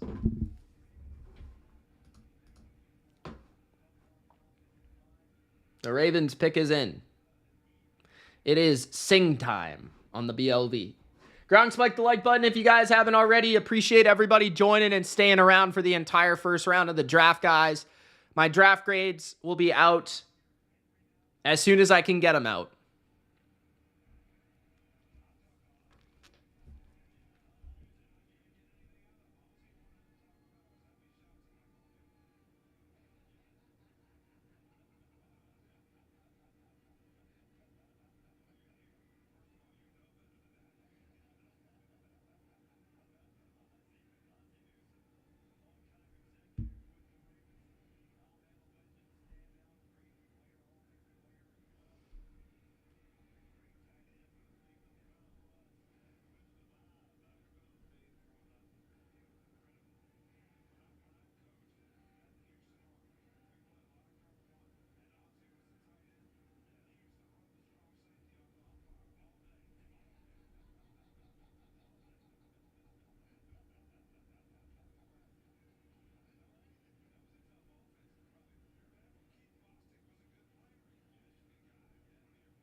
Pick is in. Still waiting. Travis says, come on, Niners, O-line or corner, DeJean or McKinstry. McKinstry. I don't know how to pronounce his name properly. I just say Kool-Aid. I will say, though, I think DeJean is a safety in the NFL. The Ravens pick is in. Let's go. With the 30th pick in the 2024 NFL Draft, the Ravens select cornerback Nate Wiggins out of Clemson. I'm just happy he went in the first round. I think Nate Wiggins a real good football player. He was my second favorite corner in the draft, above Arnold, below Mitchell. He's got great speed, 4.28 speed, 4.3 likely when he adds a little bit of weight. He's got really good overall size in terms of height. Can play press man coverage, played a lot of man coverage at an extremely high rate in college. He's got, in my opinion, the most fluid and smooth hips. His ability to change direction, his ability to stop, start, his ability to drive on the ball is really good. His only real negatives are arm length and he's thin. I think that's what caused him to go to the late first round. But when you look at the player, he's instinctual. He can play man, he can play zone, and he's just got amazing speed, amazing fluidity. I think he gives the Ravens something that they do not have, which is a fast corner. I mean, Marlon Humphrey is slow. He's a size corner, right? Their safeties are not the fastest. They're more like read and react players. So I think that gives them just a fluid, all-around man cover athlete. So I'm intrigued by this pick, especially after Worthy went to the Chiefs. This is almost like a counterpunch by the Ravens. Really nice pick by Baltimore. I'd give them... I think they should have went O-line, maybe. But when thinking about who was left on the board, it didn't really make sense. So I totally get this pick. I think he's probably the best player left on the board, or at least one of them. So I'd give them a high B grade, probably a B plus, maybe A minus for that pick. I think he's really, really good. So, like that pick. Yeah, Malia, you got a speed demon.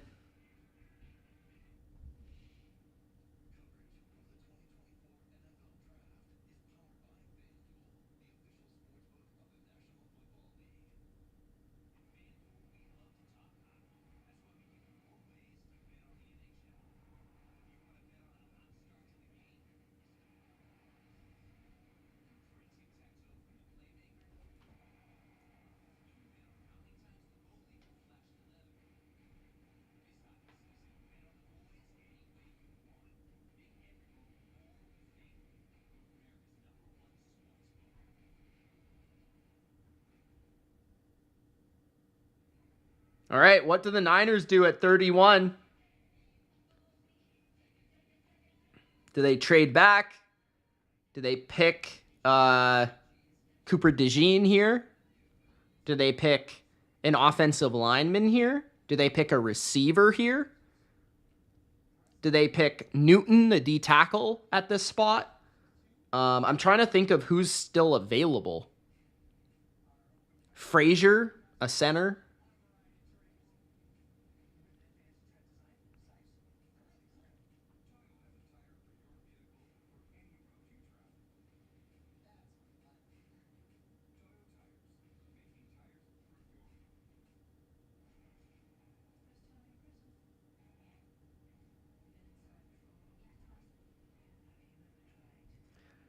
Lad McConkey is there. Adonai Mitchell is there. Edge rushers, I don't really know if one is worth a first round pick, but...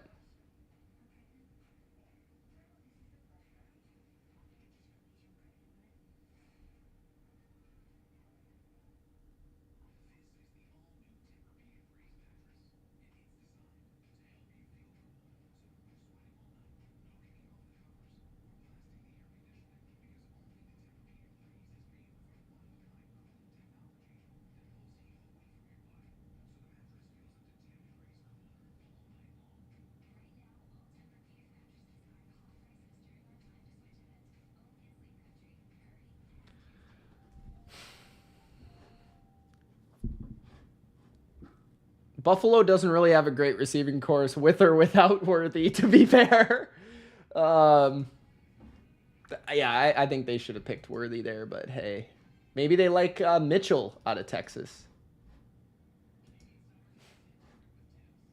Maybe they don't want a receiver at all. I don't know.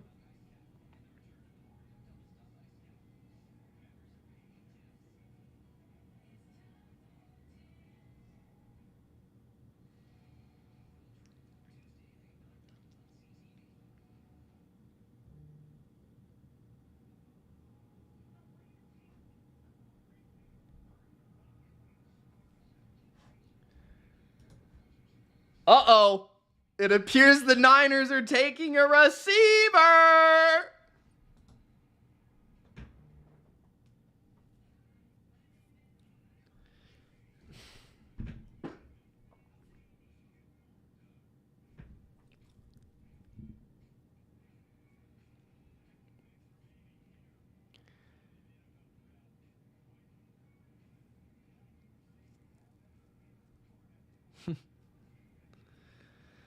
They might be getting the next Julian Edelman.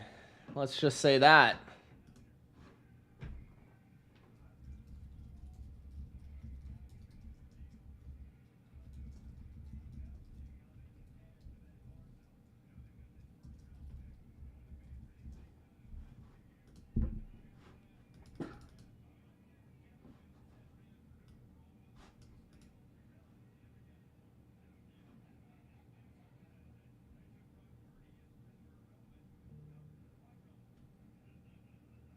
The Bills are trading back again.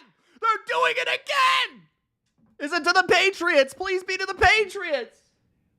Come on. Now the Niners are taking a receiver. I already know who it is. I haven't said it yet. All right, here we go. With the 31st pick in the 2024 NFL Draft, the 49ers select Ricky Pearsall, wide receiver out of Florida. Now, the unique thing about Ricky Pearsall, slot receiver for the most part out of Florida, very unique agility scores. He had an extremely good 3-cone, like one of the best of all time.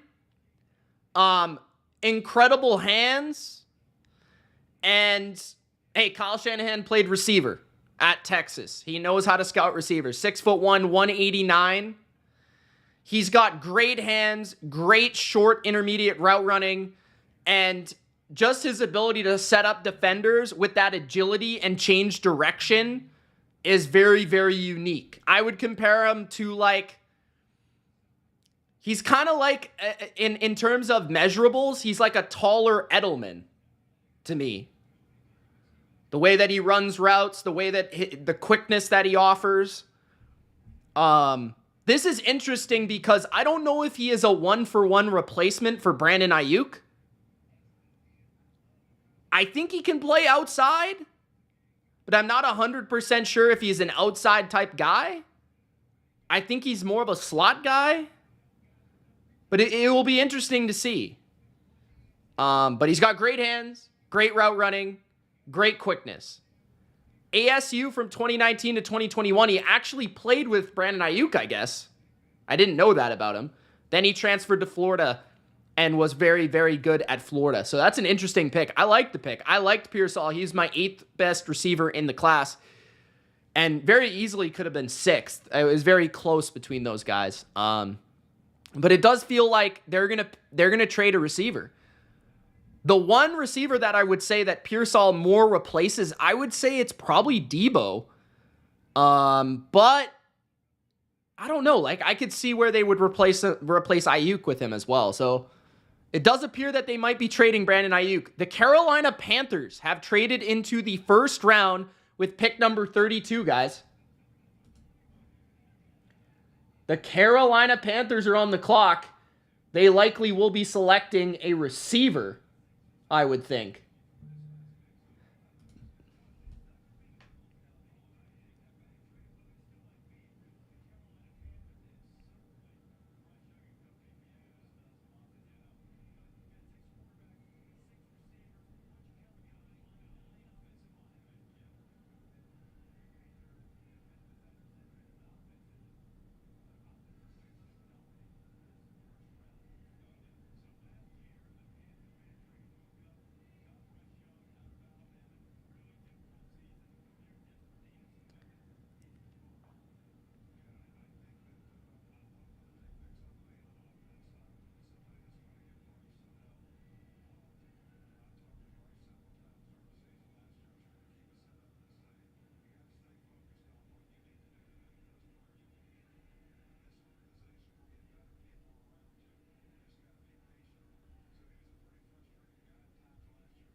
It'll be interesting to see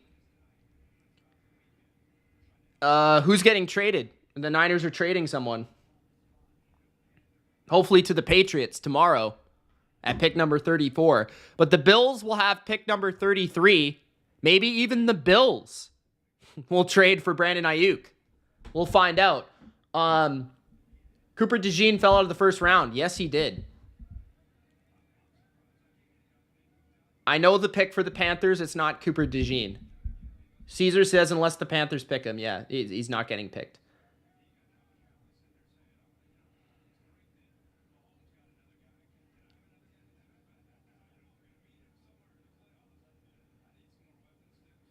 Hey, Sven, what's up?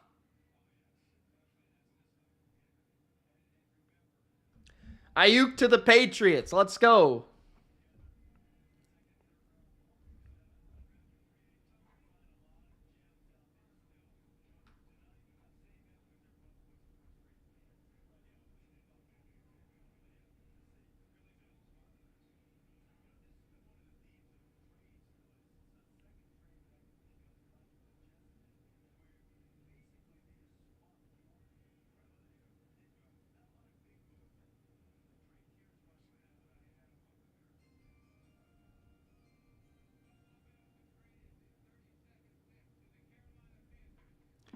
All right, Carolina Panthers picking.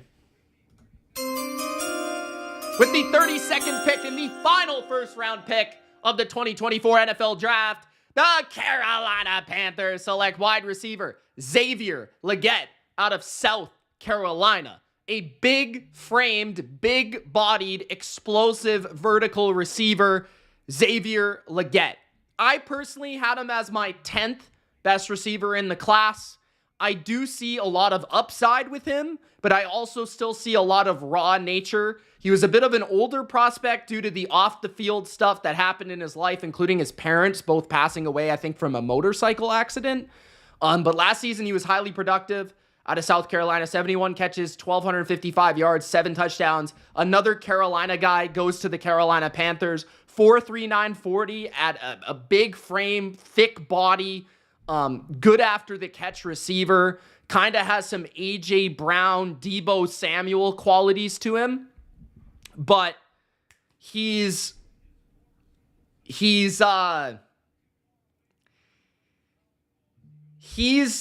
like really raw as a route runner, personally. 6'1", 221, right? He's got that kind of like, he looks taller than 6'1" on tape, but he's going to be vertical down the field.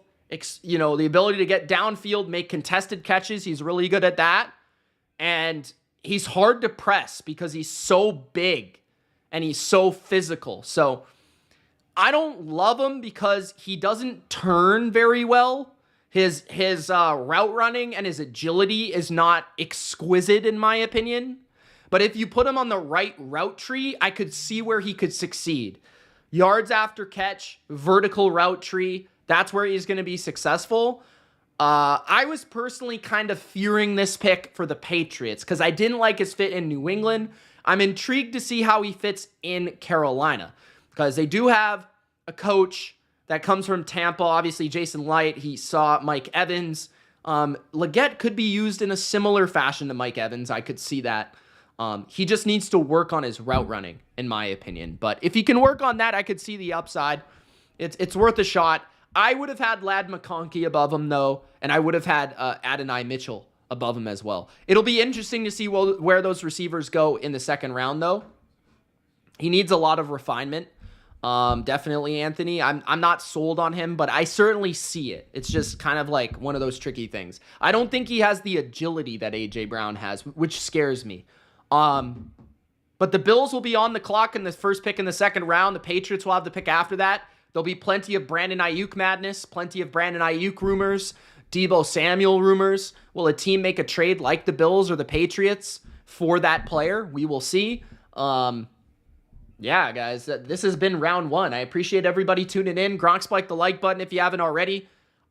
I will be on Bleacher Report tomorrow with a live stream. So make sure to follow me on Twitter. Check out Twitter there. Also Discord. I send all my links to my Bleacher Report streams in the Discord as well. And then on top of that, I will be releasing my day 1 grades for every pick of today.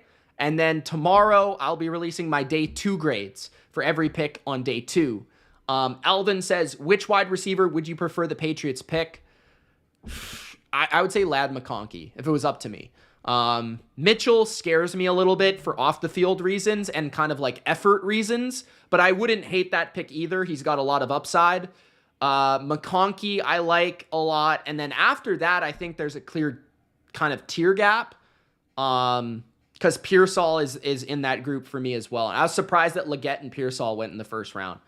But yeah, I would say one of those two I would be happy about. Or a trade, obviously. I think I'd be most ecstatic if they got Brandon Ayuk. I'd probably be second most ecstatic if they got T. Higgins. And then probably third, one of these rookies. But yeah, that's where I stand. Thank you guys for watching. Surprising that Cooper DeJean fell out of the first round. That's probably the most surprising thing above all else. Where will he go? Maybe Buffalo. I wouldn't be shocked by that at 33. Thank you guys for watching. It's Mitch. We will see you soon tomorrow. Grades coming out tonight, so hit that notification bell. Grades coming out soon. Peace, guys.